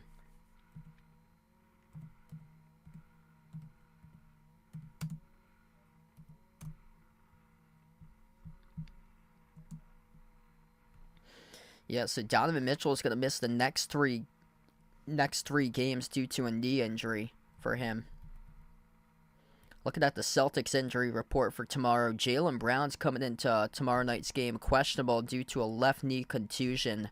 Porzingis questionable due to that left quad contusion, and Neemias Queta has been listed out due to a right knee hyperextension. So yeah, Brown got put on the injury report now. Jaylen's just been so great lately. Keeps on having 30-plus point games after the All-Star break for him. Super aggressive against Golden State in that first half. Like, Golden State kept on giving him space. They dared him to shoot. I mean, come on. Like, you're daring a 23-point score this season to shoot the ball wide open up the floor. Like, come on, Golden State. Just the disrespect right there to Jaylen. And Jaylen just went off on them in the first half yesterday.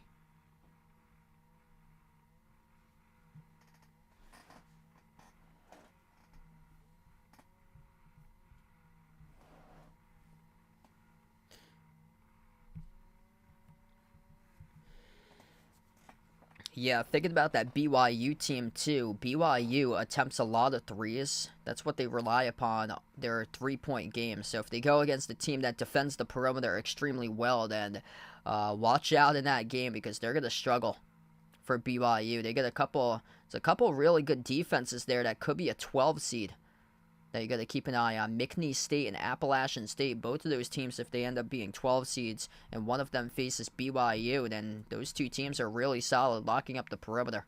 Back to action, 18 minutes left to go. Texas, an 11-point lead on the road. Haven't won since 2016 out of Waco. Texas turned over the ball. A. Smith was stripped of it. Baylor pushing the tempo right now up the floor. Jacoby Walter outside finds his teammate who takes the three. Myro Little off the catch. Or that is Jalen Bridges, number 11, off the catch, fires, rises up and delivers. 55-47. Bridges a perfect 6 for 6 from the perimeter. 21 points by Bridges tonight. Top of the key with Mitchell. Dylan Mitchell hands it off to number 2 for Texas on the floor with a Chandler Weaver. And Texas picks up. That'll be on Baylor backing their way inside. Jacoby Walter picks up his third foul, reaching in. Yeah, Walter was trying to take the charge right there. Couldn't set both of his feet down, though. That's now his third, picked up by Walter. Inbound Texas.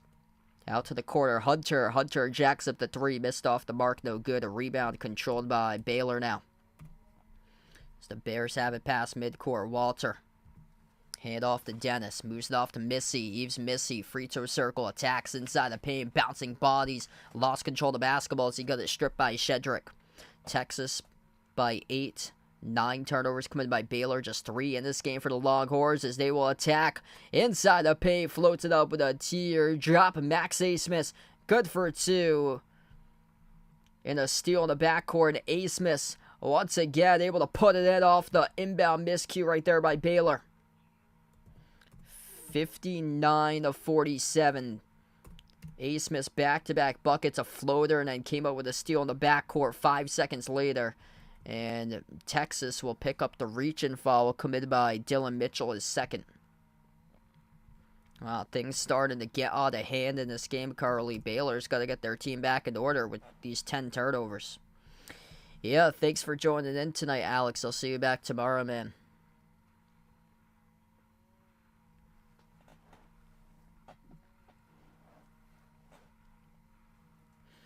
Walter inbounds off to Dennis.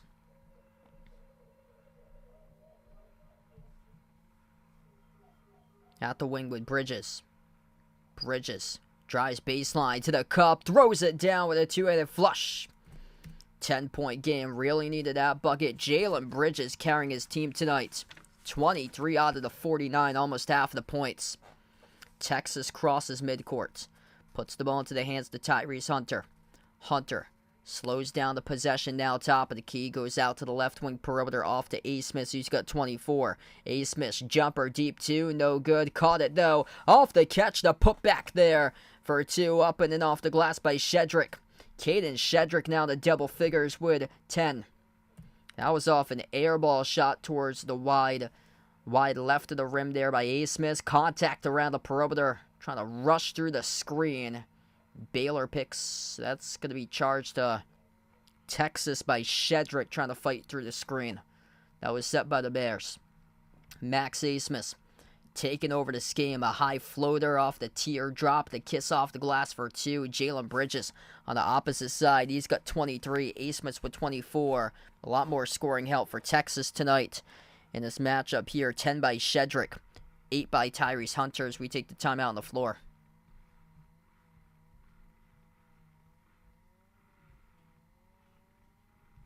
So we are down to 15-38 right now. And Texas just keeps on holding on to this lead throughout the course of the night. Shooting the ball extremely well. 61% so far from the floor throughout the course of this matchup.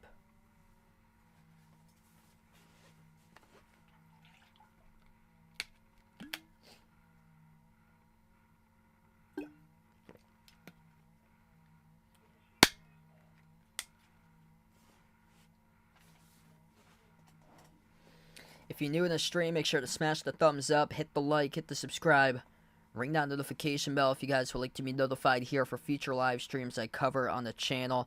And also, if anybody's interested, feel free to join the Behind the Arc Basketball Bracket Challenge group. That link is posted into the chat right now. All are welcome to do so.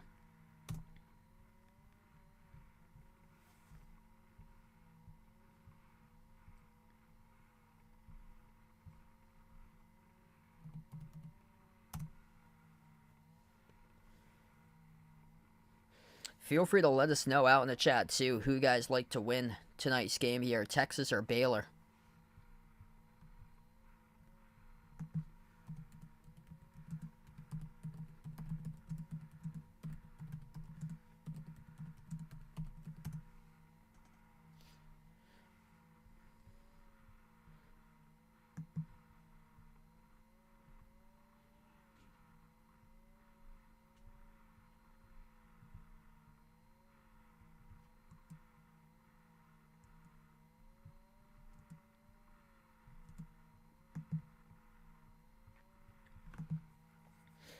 Baylor's been able to make their threes. It just hasn't been infrequent in frequency today in this matchup so far. 6 for 8 from the perimeter. And they've had a lot of trouble defending the three by Texas. And Texas has found their shot in this matchup. 8 for 16 from 3 for the Longhorns. Plus, Texas been able to torch them from 2 as well in this game. Texas plus 4 points in the paint. 18 of 14.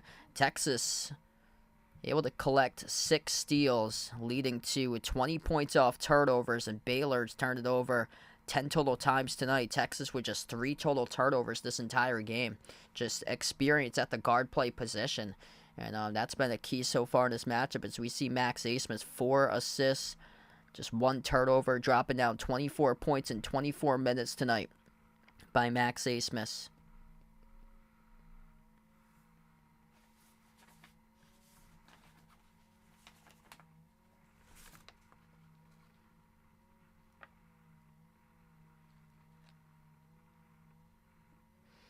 Ray J. Dennis came into this game number 7 in the nation, averaging 6.7 assists per game. Tonight, though, Ray J. Dennis, he's committed 3 turnovers and has 3 assists so far.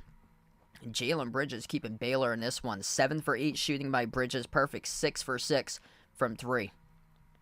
And he's a bigger type of player for Bridges. So like a 6'9 wing out there on the Florida lob as we come back from the timeout. John Owuna going to the hoop, receives the lob over the top of the defense, flushes it down with a 2-handed jam. 10-point game right now. 15-15 left to go. Nice backdoor feed over to A. Smith. Keeps on piling in the point totals tonight. Up to now 26 as he scores the layup. Backdoor past the Baylor defense. Backdoor baskets back and forth. 15 minutes left to go here remaining in the second half. Dennis at the wing, fires the pass top of the key off the up fake, goes Bridges. Bridges draws his opponent to commit a reach and foul. So Brock Cunningham reaches in. That's now number 4 for Texas picked up for personal fouls. Just one personal foul picked up in the second half, charged to Baylor.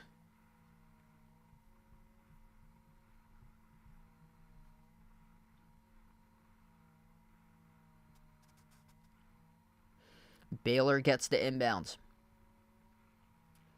At the wing, they'll settle for a 3. Splash! Jacoby Walter knocks it down from downtown. 9-point game, making it interesting. Baylor just needs to knock down their threes. They rank 6th in the nation from the perimeter. Haven't attempted many free threes in terms of frequency tonight, though they're 7 for 9 from the outside. Deflected into the backcourt. Texas able to pick it up. Texas driving to the hoop. Missed the layup. No good by Weaver. Tipped out to the corner, though, for the offensive rebound by the Longhorns. Cunningham. Hand off to the wing off to Hunter. Hunter guarded at the right wing. Shot clock's down to 10. Hunter working on it. Dennis 1-on-1. Switch guard to the top by Ojanawuna. Hunter drives downhill. No good. Rebound collected by Shedrick, and Shedrick got pushed from the back as Baylor commits foul number 2 now.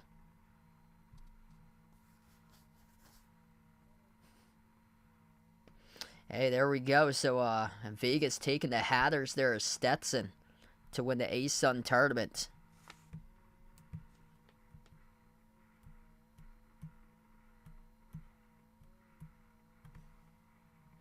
Yeah, I feel like Stetson, they knocked off somebody in like the first week that was a Power 5 as Caden Shedrick up to 12 scores inside the low post plus the foul.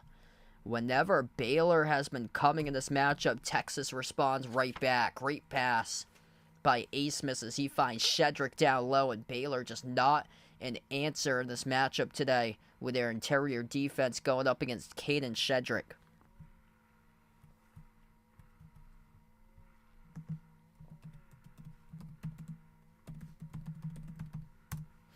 Yeah, I believe it's North Florida out of that conference that leads the NCAA in most made threes this season for North Florida. The free throw is good.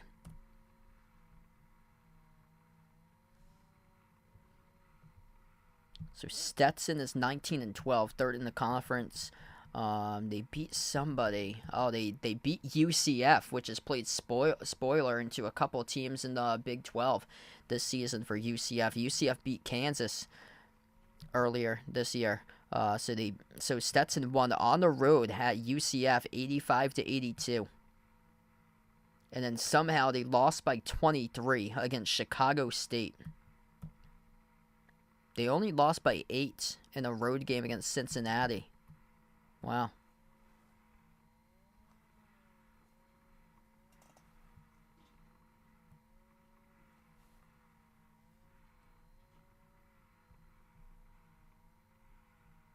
Yeah, that Queens University, that team is new to Division I. I believe it's their first year. Queens of North Carolina. As Baylor takes the 3. They make another one. Keeping themselves right in the game for Baylor. They got multiple guys who can go get you a bucket. Myro Little able to spot up that at the wing, took the 3 and made it. They're 80% from the perimeter, yet they're still trailing by 9 right now. They have to play defense. They're a perfect 7 for 7 in the second half shooting, but they've attempted 5 fewer shots than Texas, who is 8 and 12 in the second half. You also have to take care of the basketball. A. Smith rises for the 2. He swishes it. Max A. Smith, a walking bucket on the floor, led the nation in scoring 3 years ago up to 3,068 career points. Move it up in the all-time marker to number 8 right now, all-time in NCAA Division I men's basketball program history. The lob down over the top. It will go through by Ojanawuna with the buckets. This game's got pace right now to back to a 9-point game whenever Baylor's come back, though Texas has been able to shut the door. Texas had one brief scoring drought, but other than that, they've been able to withstand that. As we're just above 12.5 left to go, deep range 3, missed off the mark, no good. Off the mark there by A. Smith as it goes back to Baylor. Baylor backs his way to the elbow. Dennis inside the key now, draws a double team, moves it down low, over to Ojanawuna once again, throws it down with a 2 and a jam. Here come the Bears. 7-point game. Timeout taken by Texas. 12:21 left remaining. In the second half of action, Baylor has finally started to wake up. They forced a big miss there. And once they can start to play defense and force misses, then the tides will tip in their favor. They are perfect in the second half, shooting the ball, perfect 9 for 9, yet they only have a 1-point second half box score advantage right now, 21-20, because their defense just hasn't been able to come up with stops, and they've turned it over a couple times as well this quarter. Wow, what a game that we've got so far here. Baylor shooting a perfect 9 for 9 in the second half, 3 turnovers though, and that's allowed Texas to be able to hang right with them in half number 2. They've only been able to cut the lead down to a 7-point game after trailing by 8 at halftime. If you're new in the stream, make sure to smash the thumbs up, hit the like, hit the subscribe, ring that notification bell if you guys would like to be notified for future live streams. Feel free to let me know out in the chat if you guys would like, who you guys like to win this game tonight. Type in Texas, type in Baylor, whoever you're rooting for to win for this one.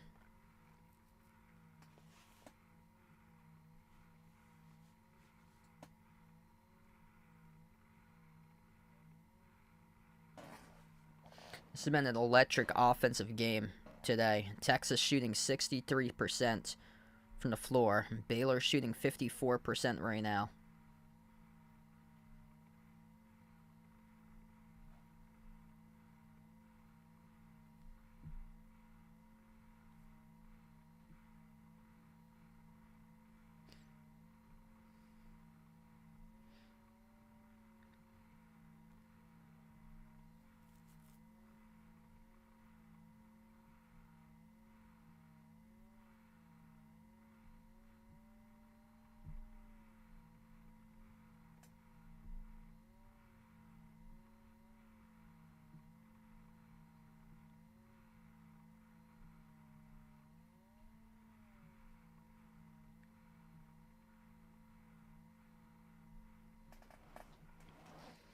This has just been an outstanding game in this matchup.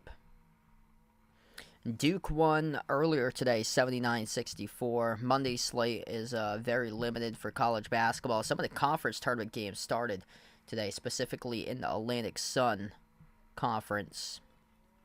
Jacksonville beat Kennesaw State. Kennesaw State went to the NCAA tournament last year. They gave Xavier a run for its money last season in the 14 versus 3 matchup.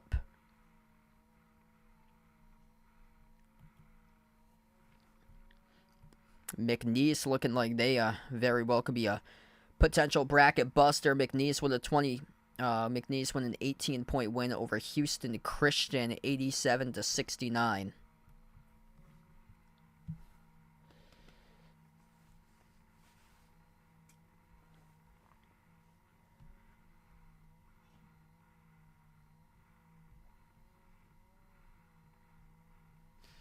So down to 12:21 left to go. Baylor trailed as many by 14 at one point tonight. They're perfect in this half shooting, yet they still have only been able to close the gap by 1 point, considering they trailed by 8 at halftime, 48-40, and they've outscored Texas in the box score the second half, now 21-20. Texas 9 for 13 in the second half shooting, forcing 3 Baylor turnovers.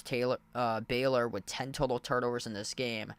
The reason that Baylor will have to fight their way back to win this game is they have to take care of the basketball for the final 12 minutes. Texas down low off the pro hop to Sue, puts it up, no good. That's excellent Baylor defense as the Bears come up with a defensive rebound, forcing a stop on that possession. Back-to-back stops by Baylor. At the top of the key, a 3 straight away. Off the back rim, no good. Offensive rebound controlled, though, by Bridges. Back out to the wing off to Dennis. Jab step at the left wing. Ray J. Dennis turns the corner, dribble drive right to the paint. Huge rejection by Dylan DeSue underneath. Baylor comes up with the ball. Once again, a 3. Bridges off the back rim, no good. Tipped up right back to Baylor for the offensive rebound. Up fake of the wing over to Dennis. Ray J. Dennis will slow it down. Under 11.5 left to play now. Dennis drives downhill, blocked out of bounds by Texas, though not clean, as the referees roll it. A personal foul picked up by Tyrese Hunter. Big call right there on the floor. Baylor will shoot 2 free throws.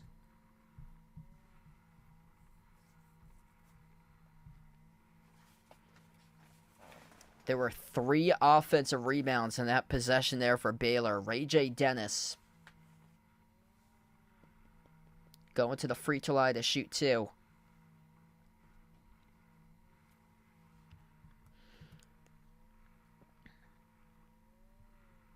That was a strong drive as well, but step for step, Tyrese Hunter right there with him, and yeah, that's close. It looked like Hunter got all ball from that last camera angle, but the referees blew the whistle and rolled the shooting foul on Tyrese Hunter.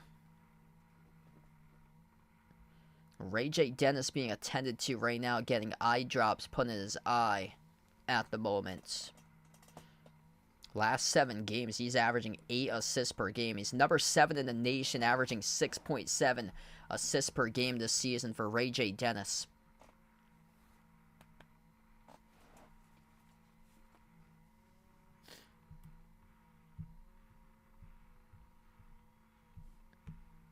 So Ray J. Dennis, 2 critical free throws. We're down to 11:21 left to go in the second half. First free throw is good.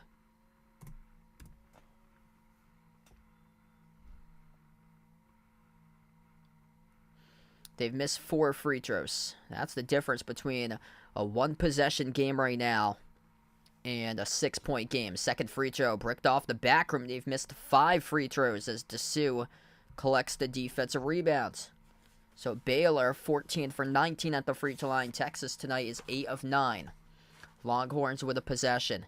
Hand off to Max Asmus, the walking bucket. He's got 28. Top of the key, Mitchell at the wing, off to Hunter. Hunter looking to pass it off. Bounce pass finds Dessou. Shot clock's down to 8. 11 minutes left to go. Dessou turns it over.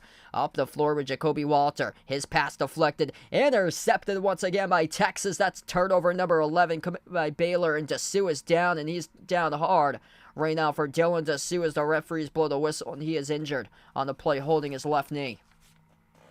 Medical staff right now rushing out to the floor. Dylan Dessou fell down hard on the court, and Texas cannot afford that. Dylan Dessou, the top returning player from last season for the roster, so key. Last year's Elite 8 run for Texas, averaging 16.8 points per game, just 0.3 points higher than Max Asmus. Dessou, the top scorer on the team, a top front court player. And yeah, this is a huge blow for Texas. Wow, he can't even put weight in his left foot. That is devastating. That is devastating for Texas there. Dylan Dessou cannot even put weight on his left foot. Devastating. Oh my goodness. He has to hobble off his right foot only to the locker room. He cannot put weight on his left foot. Has to get helped out by 2 of the training staff members. Devastating injury right there for Texas. I mean, things have been rolling on in this game for Texas, and he tried to come up for the rebound between him and Jacoby Walter, and it looked like he collided right there with Walter and hurt his left knee badly. So Texas with a possession. They're going small right now on the floor. They get Dylan Mitchell out there in the front court, number 23. Hunter passed off to Mitchell. Mitchell burst underneath, missed the layup off the wraparound as Baylor has it. 10.5 left to go. The Bears down low with a floater. Kiss off the glass, scores up and in off the backboard. Good for 2 by Ray J. Dennis. 4-point game right now. Baylor's going to take advantage of that critical injury by Texas. And Baylor with a chance here to flip the switch. Part of a 7-zip run in the last 3 minutes for the Bears. Jumper deep 2. No good off the back rim, miss by Hunter. Baylor with a possession, looking to push tempo quick up the floor. Spin move. Dennis attacks downhill. Got it poked out of bounds. Last touch by the Longhorns. 10:02 left to go. Everything turning into the favor of Baylor because of this injury, and now Texas has to figure things out. And this is very critical right here. Post Dylan Dessou, what they can do without their top scorer of the team. They're going to have to be able to channel just their inner adversity tonight to pick up this victory somehow, some way on the road. Baylor has won 6 straight home games against Texas, dating back to 2017. Last Texas win at Baylor here in Waco came back in 2016. Top of the key. Myro Little dribbles up to the elbow. Little lost the handle, turns it over.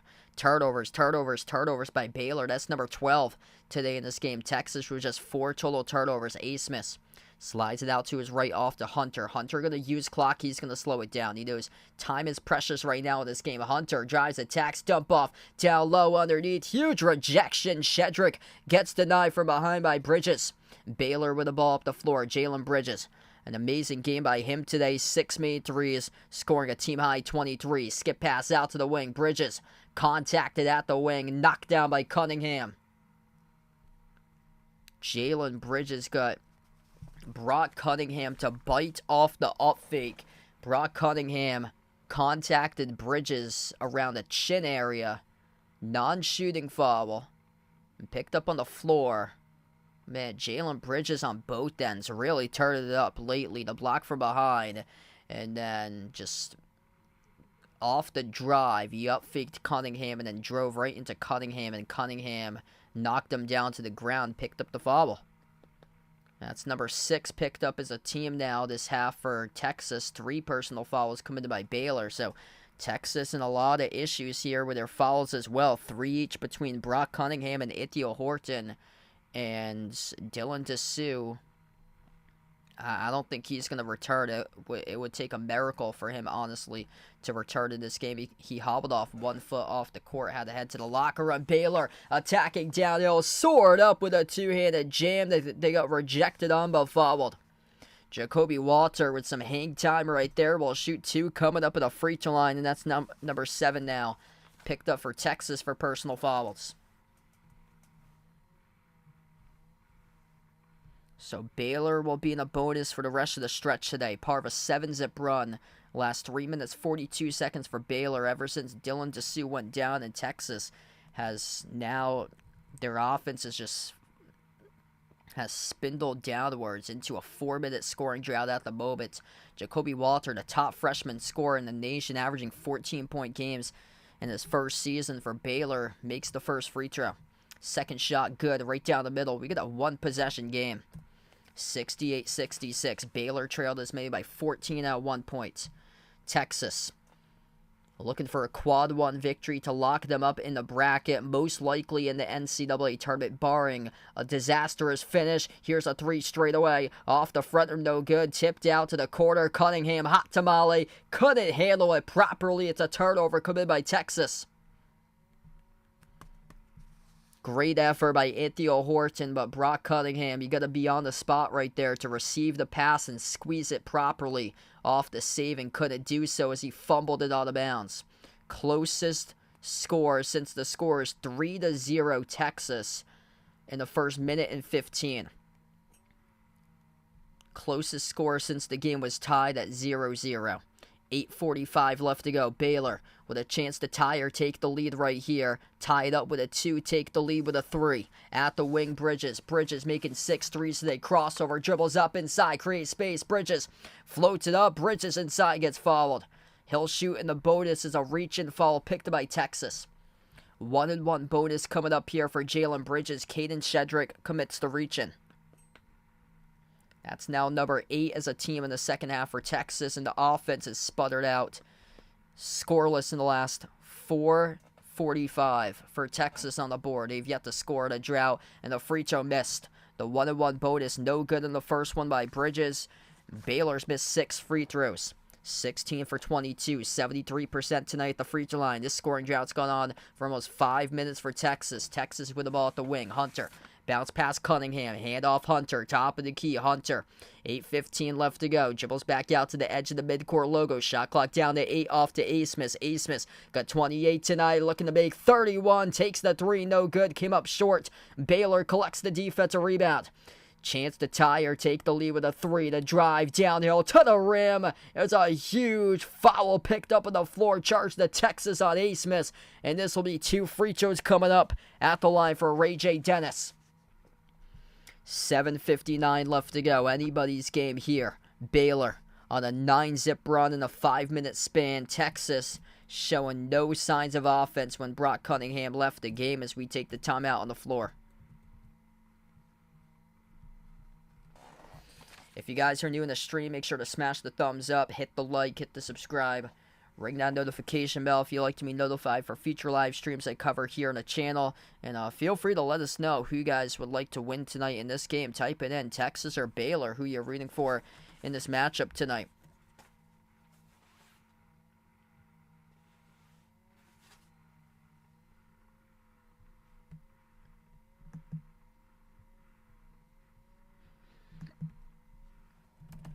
So if you're just joining us, Dylan DeSue, around the 12-minute mark in this game, went down due to injury. It looked like a pretty severe injury as he was down in the court holding his left knee.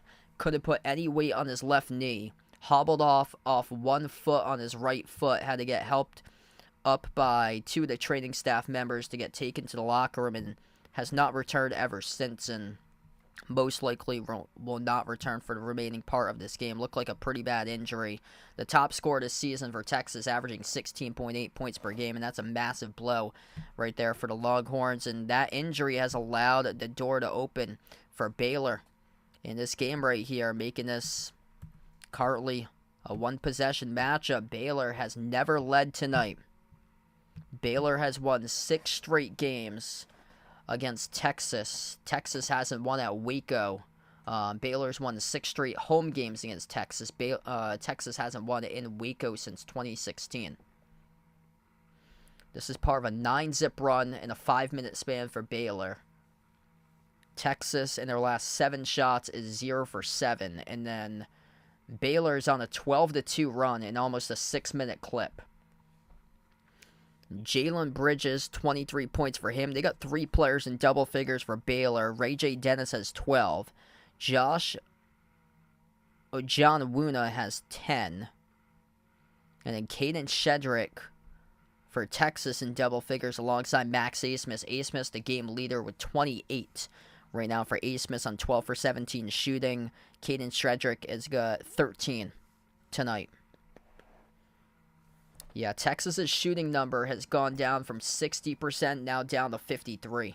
And Baylor's has spiked up from like 46 to 51 during... So this is during like the last like 6-7 minutes of the game. Those numbers going in the opposite direction. And yeah, Baylor's got all the momentum right now. Senior night for Jalen Bridges. Jonathan Chamba Chatua, member of the 2021 National Championship squad. Ray J. Dennis, also a senior as well for Ray J. Chamba Chatua from Cameroon on the roster.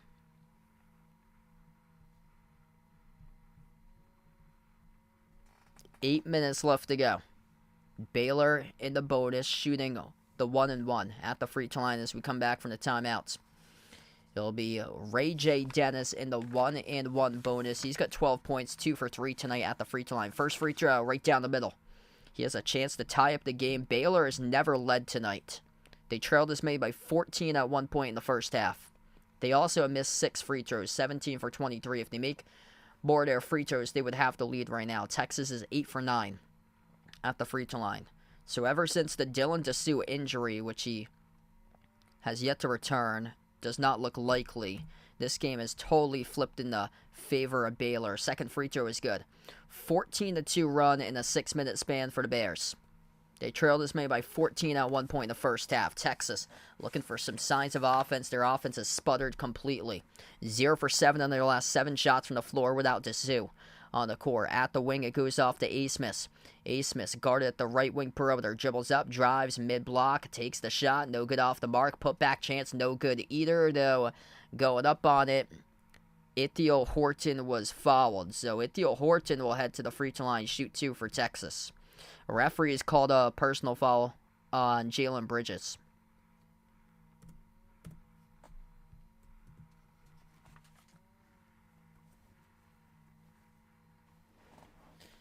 Two shots by Horton at the free throw line. First one's good.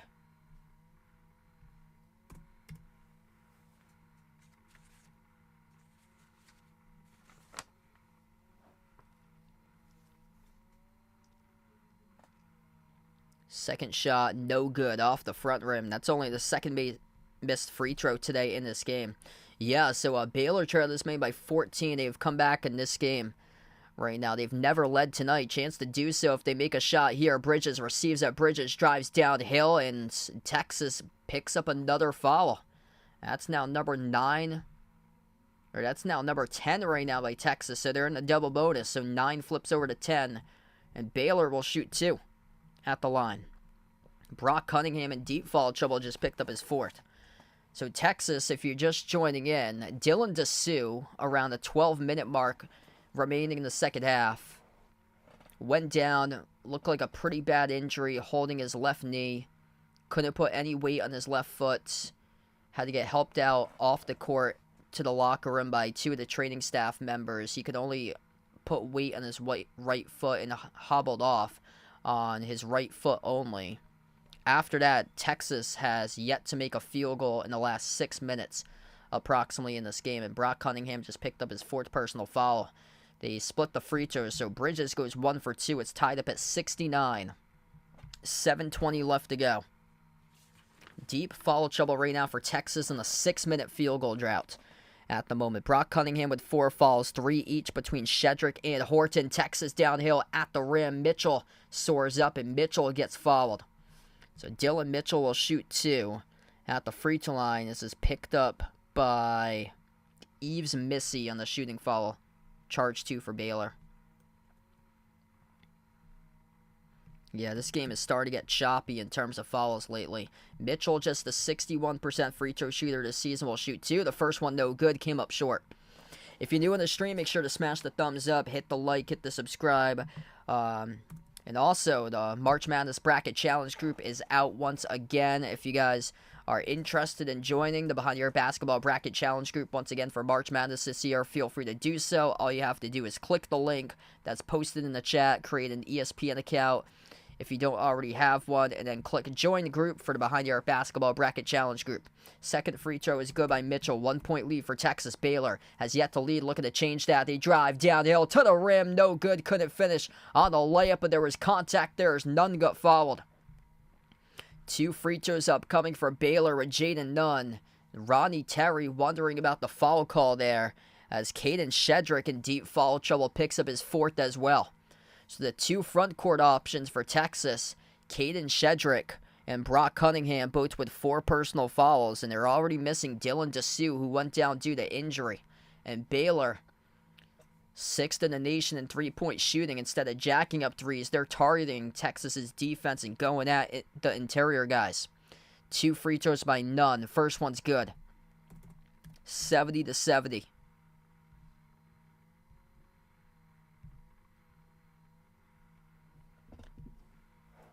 For the first lead of the game, can he get it right here? Jaden Nunn, right down the middle, delivers for Baylor. Baylor on top. First lead tonight. Under 7 minutes left to go. Texas has the possession. Top of the key with Hunter. Dribbles towards his left. Bounce pass out to the wing. Off to Shedrick. Still on the floor with 4 personal fouls. Shedrick, bad pass. Goes all the way past the backcourt line. It's going to be a half-court violation. Charge to Texas. This game right now is getting on a reach for Texas. Too many mistakes. 17-2 scoring run for Baylor ever since Brock Cunningham left the game in the last 6.5 minutes. Baylor was down by 14. Baylor looking to add to it. The Bears will get the inbound. Jumper at the wing. Swoosh. It's good for a Baylor 3 by Jacoby Walter. 74-70, part of a Baylor humongous run that they have going on for them, flipping a 14-point deficit into a 4-point lead right now, an 18-point switch just like that, part of a 20-4 run as Texas missed the shot inside the key. The lob over the top, and they couldn't convert the alley-oop jam. It went around the rig of the rim and out. It was missed by Missy on the alley-oop. Texas almost turned it over. Hunter, skip pass out to the wing. They move it out to the low block off to Cunningham. Cunningham, baseline jumper, airballed it as Baylor collects the rebound. Under 6 minutes left to go. This game right now is all Baylor. Number 11 ranked in the country will slow down tempo. 24 points by Jalen Bridges, the team leader, making 6 threes. 14 by Ray J. Dennis, 10 by Jacoby Walter and Josh Ojanawuna. They got 6 players on the team averaging double figures. Brock Cunningham, terrible personal foul. He is fouled out for the remaining part of this game. 5:35 left to go, and Brock Cunningham picks up a foul away from the basketball, and he is done for the remaining part of this game for Texas. They've gone 8 players deep tonight. Dylan Dessou, headed to the locker room due to injury, will not be coming back for the remaining part of this game. Brock Cunningham is fouled out, and Caden Shedrick has 4 personal fouls. Those are the 3 front court players in the rotation tonight on this Texas team. And you got no front court depth right here right now for Texas. You're going to have to go deep into the bench for Texas to get other front court players, because you might be missing 3 front court players very, very soon. 5:35 still remaining in this game. Let's see. Cunningham tried to go around the screen that was set by Ojanawuna, bumped him down, and it was ruled a defensive foul, picked up by Cunningham. Hard contact right there. Actually, it was number 4, Jacoby Walter, who went backwards as Cunningham tried to get around the screen. The referees are looking at this one on the monitor right now on the official review, as it was called Brock Cunningham personal foul. It's been upgraded to a flagrant 1 by Cunningham. Yeah, that was heavy contact that he knocked down Jacoby Walter around the edge of the perimeter down in the hardwood. So Rodney Terry cannot believe the call right now. This game is completely getting out of reach for Texas, as they were up by 14 and now they're trailing by 4, part of a Baylor 18-2 run in the last 7+ minutes, and Texas has missed their 10 previous shots they've attempted from the floor. They've missed. And now Baylor will head to the free throw line. First one's made. It's good by Walter on the free throw. So Cunningham, not only has he fouled out for the game, he committed a flagrant 1, which sent Walter to the free throw line. Walter, second free throw right down the middle. 76-70. Texas, not a secure lock yet in the NCAA tournament, either an 8 or 9 seed. This is disastrous for Texas. They might miss the NCAA tournament for Texas. All they would have to do today was win this game for Texas, make the NCAA tournament. This game upcoming against Oklahoma on Saturday, the Red River rivalry, is going to be bigger than anything. Both of those teams hanging on to an 8 or a 9 seed. I don't know. I think it will be enough to get in barely as a 10 if you drop that game against Oklahoma on Saturday. And then if you do lose in the first round of the Big 12 tournament, it should be enough to get in, but they're going to be sweating it on the bubble depending on bid stealers upcoming in Champ Week. Turnaround jumper, it's good for 2 by Ray J. Dennis. Dennis up to 11 total points in the second half, got 16 total in this matchup. Just about 5 minutes left to go. What a flip of the switch here for the Baylor Bears. Texas on an 8-minute plus field goal shooting drought, and it continues. Hunter missed off the front arm, no good. The wheels have fallen off the offense for Texas. Texas led this game by 14 at one point in this game. They went into halftime up 48-40. Only has mustered 22 in the second half. Baylor outscoring them 38-22 in half 2. Top of the key for the Bears. They dribble up to the right wing, Jaden Nunn. Nunn defended by A. Smith one-on-one. Sends it on top off the Bridges. Bridges, spin move, jumper, step back for a deep 2. Missed off the mark, no good. Tipped up, and a loose ball foul committed by... Going to be committed by Baylor. It's charged to Missy. Referees were pointing at Eves Missy, who picked up the foul. What a turnaround for the Bears, number 11 ranked team in the country. If you guys are new in the stream, smash the thumbs up, hit the like, hit the subscribe, ring that notification bell if you guys would like to be notified here for future live streams. I'll be back tomorrow night covering Celtics against Cavs at 7:30 p.m. Max A. Smith's doing whatever he can out there. Jacked up the 3 straight away off the back iron, no good, but bad foul committed by Ray J. Dennis. This should be 3. On the shot attempt coming up by Max Asmus as he got fouled from the perimeter. Yes, it will be. So landing into his landing space was Ray J. Dennis. This will be 3 free throws coming up by Asmus. First one's good. Asmus up to 29 tonight.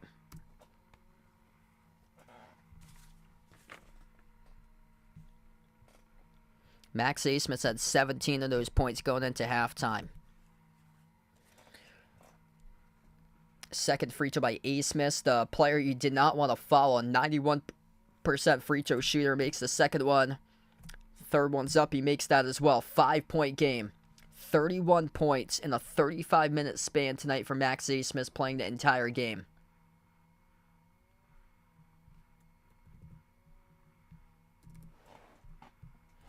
.422 left to go. Baylor gets the inbound in their backcourt.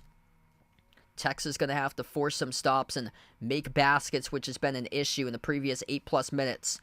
Inside the key for Baylor. They move it back out to the edge of the midcourt logo. Everything's rolling for the Bears right now. After trailing by 14, they lead by 5, approaching 4 minutes left to go. Dennis off the up fake, bounce pass down low, turn around inside the key. Guess who? It's Yves Missy. Good for 2.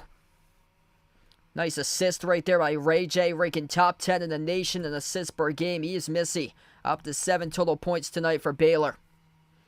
3:45 remaining. Texas gotta go offensively. Their offense just 1 for their previous 12 shots from the floor. Ever since Dylan Dessou exited the game due to injury. Fall away, kiss off the glass. Good for 2 by Max Asmus. Oh, he's doing everything tonight. Max Asmus, a walking bucket, 33 total, 17.5 1, 16.5 2, keeping his team right in the game on 13 for 19 shooting from the floor. Great follow-away shot right there with a kiss off the backboard. Good for 2 by Max Asmus, and a timeout taken on the floor. So we take the media timeout with under 4 left to go.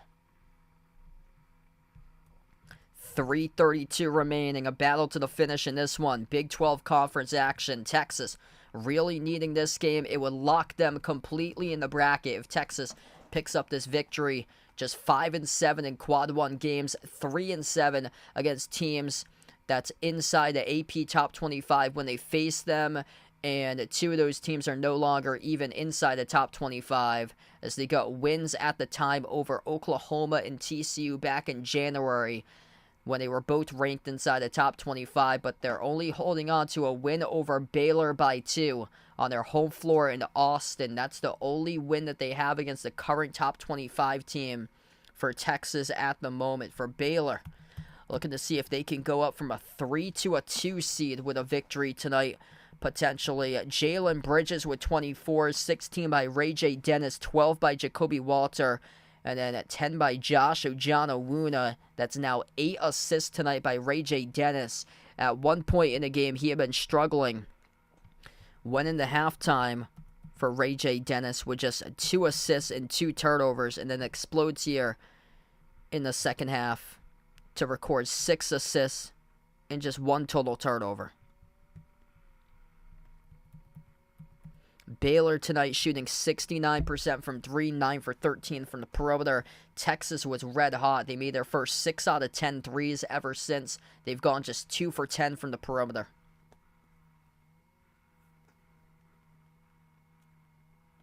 Like, Baylor's leading this game right now despite missed free throws and turnovers. Texas leads points off turnovers 20-7 in this game tonight.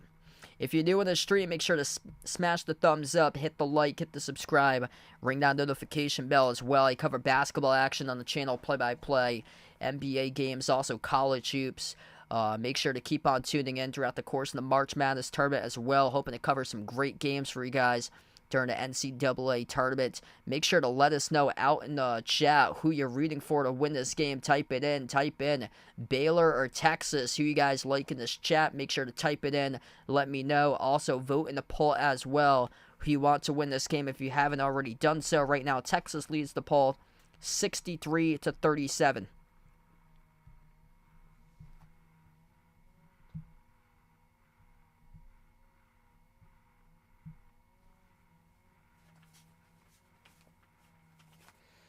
Two guys going off in this game. Jalen Bridges with 24. Max A. Smith carrying the load for Texas with 33. After A. Smith, Caden Shedrick has 13, but Shedrick in deep foul trouble. He's got 4 personal fouls. Dylan DeSue not returning to the game due to injury. And then Brock Cunningham has fouled out. So they're very thin in the front court depth right now in this game for Texas. Hey, what's good? Oh, Godrak's in the stream. Welcome in. Jaden. Mike on the channel. Welcome in. Yeah, I'd be shocked if Baylor surrenders this lead right now, because ever since DeSue left the game due to injury, Texas just cannot buy a basket. They're 1 for 12 in their previous 12 shots from the floor. So right now, 80-75. 155. I'll probably take the under for now on that, because Texas is really struggling. I don't think they can match Baylor on shots. It's a 21-7 run by Baylor in the last 9+ minutes. Lob down low. Baylor scores up and in. Off the glass, off the entry pass. Good for 2 by Jalen Bridges. Excellent game tonight by Bridges with 26 points. 8 for 11 from the floor. 6 for 7 from the perimeter. Mitchell hands off to A. Smith. Jacks up the 3. No good. Around the rim and out. Rebound controlled by Bridges. And Baylor will look to slow down tempo. 3 minutes left to play. Baylor at 1 point trail by 14 points at 1 point in this game. 4 for 6 in the second half from 3 for the number 6 3-point shooting team in the nation. Texas in the second half went just 1 for 8. And away from the basketball here, Texas picked up a foul. This is a bad foul because they're sending Baylor to the double bonus, shooting 2 at the free throw line. So Texas with number 21. That's how thin they are in the front court with Zirik Onyema. First time on the floor today, averaging just 3.5 points per game, came in and picked up a quick foul. So Jalen Bridges, he's up to a season high 26 tonight. This will be free throws here for Baylor by Jacoby Walter. That's a terrible foul picked up by Texas at this stage of the game, because Baylor's already shooting 2. Baylor has picked up 7 as a team, so next time around Texas will be in a bonus, but Jacoby Walter shooting 2 at the line for Baylor. First one he missed.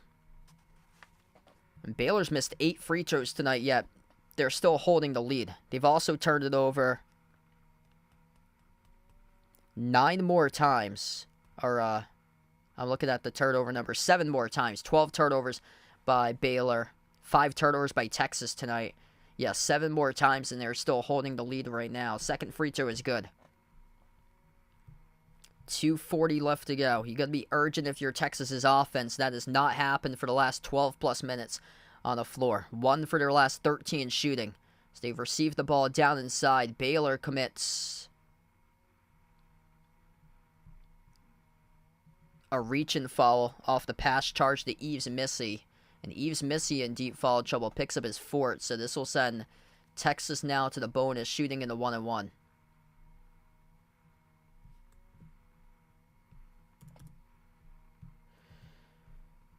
Yeah, Texas better be praying that they win against Oklahoma on Saturday, or they're going to be really sweating it out Selection Sunday. If they come up short in the early rounds of the Big 12 tournament, they're going to really be sweating it out for like a 10 or 11 seed on Selection Sunday if they close out the season on a 3-game losing streak. Missed free throw by Shedrick at the line, so they go empty, and now Baylor can chunk off some more time off the clock. Dennis flings it off to the top of the key, into the hands now to Bridges. Bridges drives downhill to the rim. Kiss off the glass, scores. Up and in off the backboard if they're going to count it.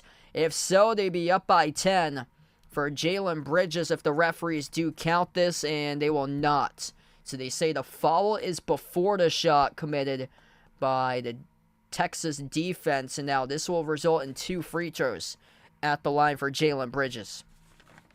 Close right there for the and 1. Texas reached in before he went into the shooting motion. First one is good by Bridges. Bridges been the player of the game tonight. 27 points, 28 now, an 85% free throw shooter makes them both. So 10-point lead, largest lead of the game by Baylor. After they trail by 14, they flipped it into a 24 points difference for the Bears. 2 minutes left to play. Texas with the ball. Everything for A. Smith tonight. Just not enough help on this team as he missed a jumper at the free throw circle as it goes back to Baylor. Under 150 left to go. Max Asmus did everything possible tonight that he could do. 33 points on 13 for 21 shooting. Caden Shedrick had 13 for Texas, but just not enough help in this game tonight. Tyrese Hunter only with 8 points this entire game. Texas deflected the ball out of bounds down the near side, so it stops with 1:35 left to go. What's good, SCE? Welcome to the stream. Thanks for joining in. Looking for another bucket here by Jacoby Walter. Baylor with a possession. Top of the key, away from the basketball. Walter got fouled. So Ithiel Horton picks up his 4th personal foul, knocks down Jacoby Walter away from the basketball here. As Walter tries to cut, and then Horton just knocks him down from behind. So here we go. Jacoby Walter, chance to pick up 2 more points at the free throw line as he'll have 2 here at a double bonus. 2 free throws by Walter. First one's up, first one's good. So there's SCE's point for Jacoby Walter. 11-point lead right now. And Walter, second free throw right down the middle. 15 by Walter. Jacoby Walter's got 15 right now on 9 made free throws. 28 for 36 at the free throw line by Baylor. Texas 13 for 17 in today's game. Missed 3, no good by Hunter. Tipped off the glass. And Baylor commits the behind the back foul here. So Texas will head to the line. This game's got really choppy lately. This entire second half has been incredibly choppy.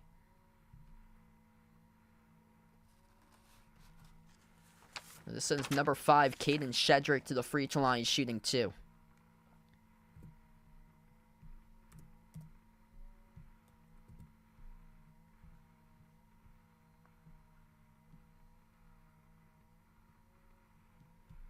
Free throw 1 is good by Shedrick.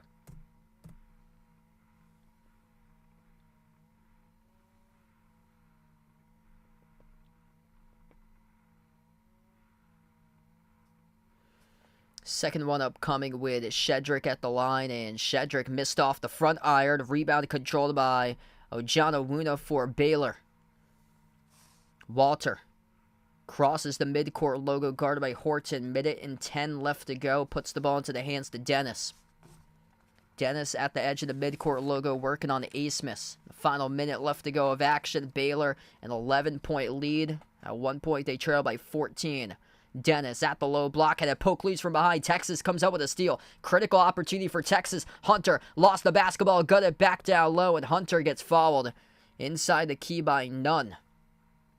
So back to the line will go Texas here with Tyrese Hunter.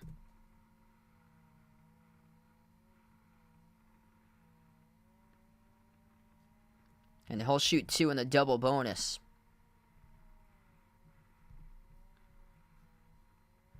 Everything was clicking first half for Texas, and then, I mean, that injury just derailed the team. It took them completely out of the game offensively.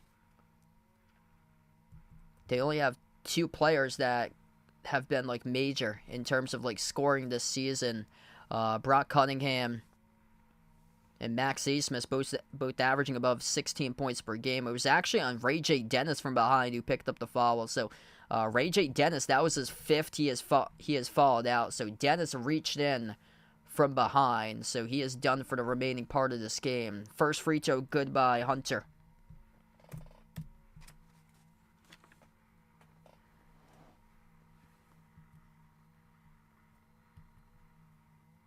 Second shot by Hunter's good. 87-78, 47.5 seconds left to go, and Texas will burn a timeout. Yeah, that was a critical turnover because this stage of the game, they already had the game in the bag, and then they turned it over, allowing Texas to get up in transition offense.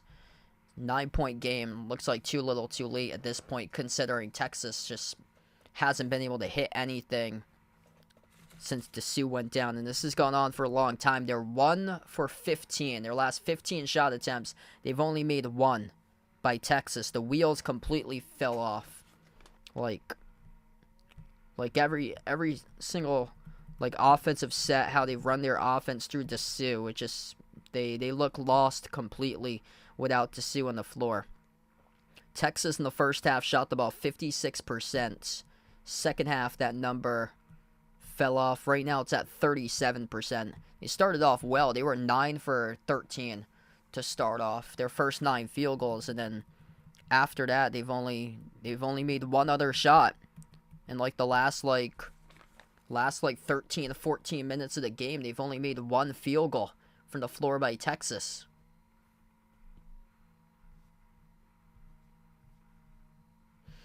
Thanks all for joining in. If you guys are new to the stream, before we sign off, make sure to smash the thumbs up, hit the like, hit the subscribe, ring that notification bell if you guys would like to be notified here for future live streams. Baylor about to make it 7 straight over Texas on their home floor in Waco. Baylor potentially could move up to a 2 seed with this win tonight. They're hovering back in between a 3 and a 2 for Baylor. For Texas, very concerning if they lose that game on Saturday against Oklahoma. That's got some major ramifications to it for that game, as Jalen Bridges in the backcourt received the ball, got fouled. Bridges with 45 seconds.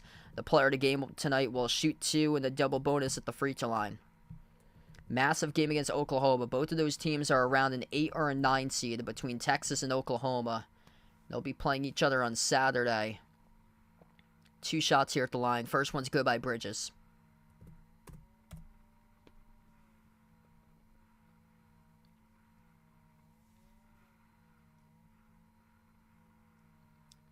Second shot by Bridges, right down the middle.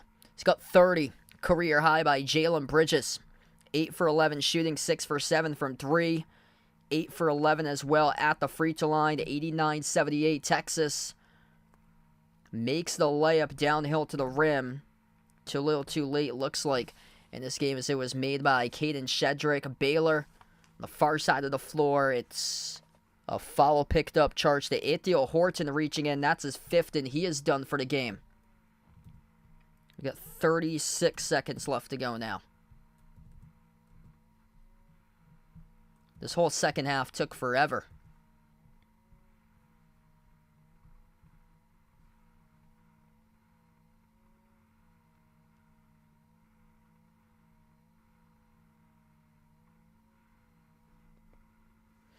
Jalen Bridges once again got fouled. 85% free throw shooter. Going to shoot 2 here at the line. Looking to add to his total. Career high 30, make it 31.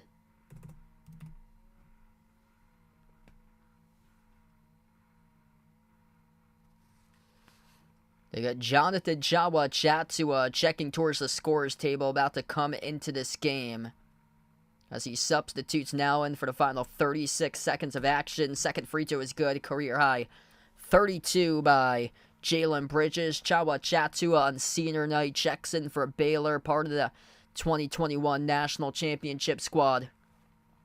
Here we go. 35 seconds left. Texas with a possession. Crossover by Chris Johnson as he floats up the shot at the baseline. Able to drop it in for 2 as it goes down. 9-point lead. Baylor pressured in the backcourt. Able to split defenders. The ball got loose, but Texas committed the foul. This will send Jaden Nunn to the free throw line. He'll shoot 2.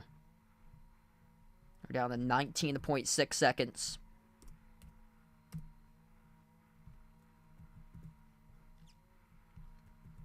Overcoming adversity once again for Baylor to win this game. I mean, this Baylor squad looks excellent this season. In terms of their offense, one of the best in the nation. 6th in the nation in offensive efficiency for Baylor this season. And they've only lost 8 times. 7 of those losses have come by single digits, and 4 of those games have been either in overtime or 1-possession losses for Baylor. What's good? Thaddeus in the stream. Welcome in. There we go.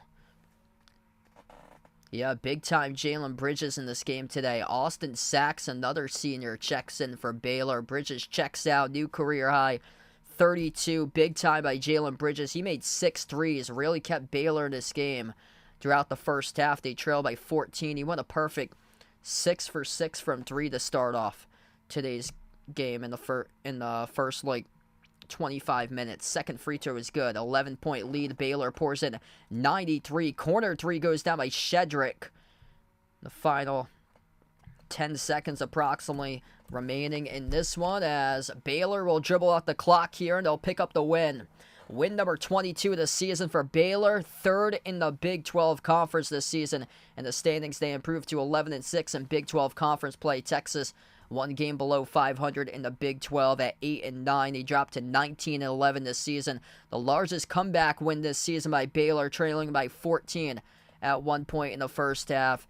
And for Texas here, Dylan Dessou, that was a massive injury with him with around 13 minutes left to go in the second half. You can only just cross your fingers if you're a Texas fan here about the future with Dylan Dessou, and hopefully they'll able to get him back soon, as he looked like a pretty bad injury. Came down and clutched his left knee, couldn't put any weight on his left leg, and had to hobble off to the locker room off 1 foot. Crushing injury right there to Dessou if he does happen to miss an extended period of time for Texas, because he's the top front court player in the team this season, and it's basically been him and Max Asmus carrying this team offensively this year for Texas. But tonight, Baylor just so many great weapons on the Baylor Bears squad for offensive players, and they put 4 guys in double figures today, led by a career-high 32 by Jalen Bridges, and then Ray J. Dennis had 16, Jacoby Walter had 15. A lot of the young guys getting better and better on the lineup recently for Baylor. This team looks dangerous for the Bears, one of the top perimeter teams in the nation. They shot the cover off the ball from 3 at 69% tonight. Didn't attempt it a lot, but they went 9 for 13 from the perimeter and 53% total from the floor. Thanks all for joining in. Be a part of the stream for this one tonight. Baylor picks up the home win over Texas, 93-85, the final score. Before I do wrap up, if anybody's interested in joining the Behind Your Arc Basketball Bracket Challenge, the link is out there, posted into the chat. All are welcome to join. For those who are interested in doing so, it's completely free, and we do it every year with the channel. Last year, we had 70-plus people sign up and take part and submit their brackets into the bracket group. I'll be back tomorrow covering Celtics against Cavs. Feel free to join in if you guys would like. And thanks so much for being a part here on this one tonight. I'm going to close out to the channel members. All channel members get a shout out at the end of each and every single one of my live streams. We got Jason, Warren, Rajeep, I Am Ghost, Russell, John, Mark, Kelly, Jeffrey, Vegas, Oink Oink, Michael, Katie, Bradley, Daniel, Derek, Sister Surround, Mario, Greedo, SG Sports Talk, Ice Ice Baby, Robin, and Melinda. Thanks all for joining in and being a part of the stream tonight as Baylor wins Big 12 Conference action 93-85 against Texas on their home court tonight in Waco. Thanks for joining in, everybody, and enjoy the rest of your Monday night.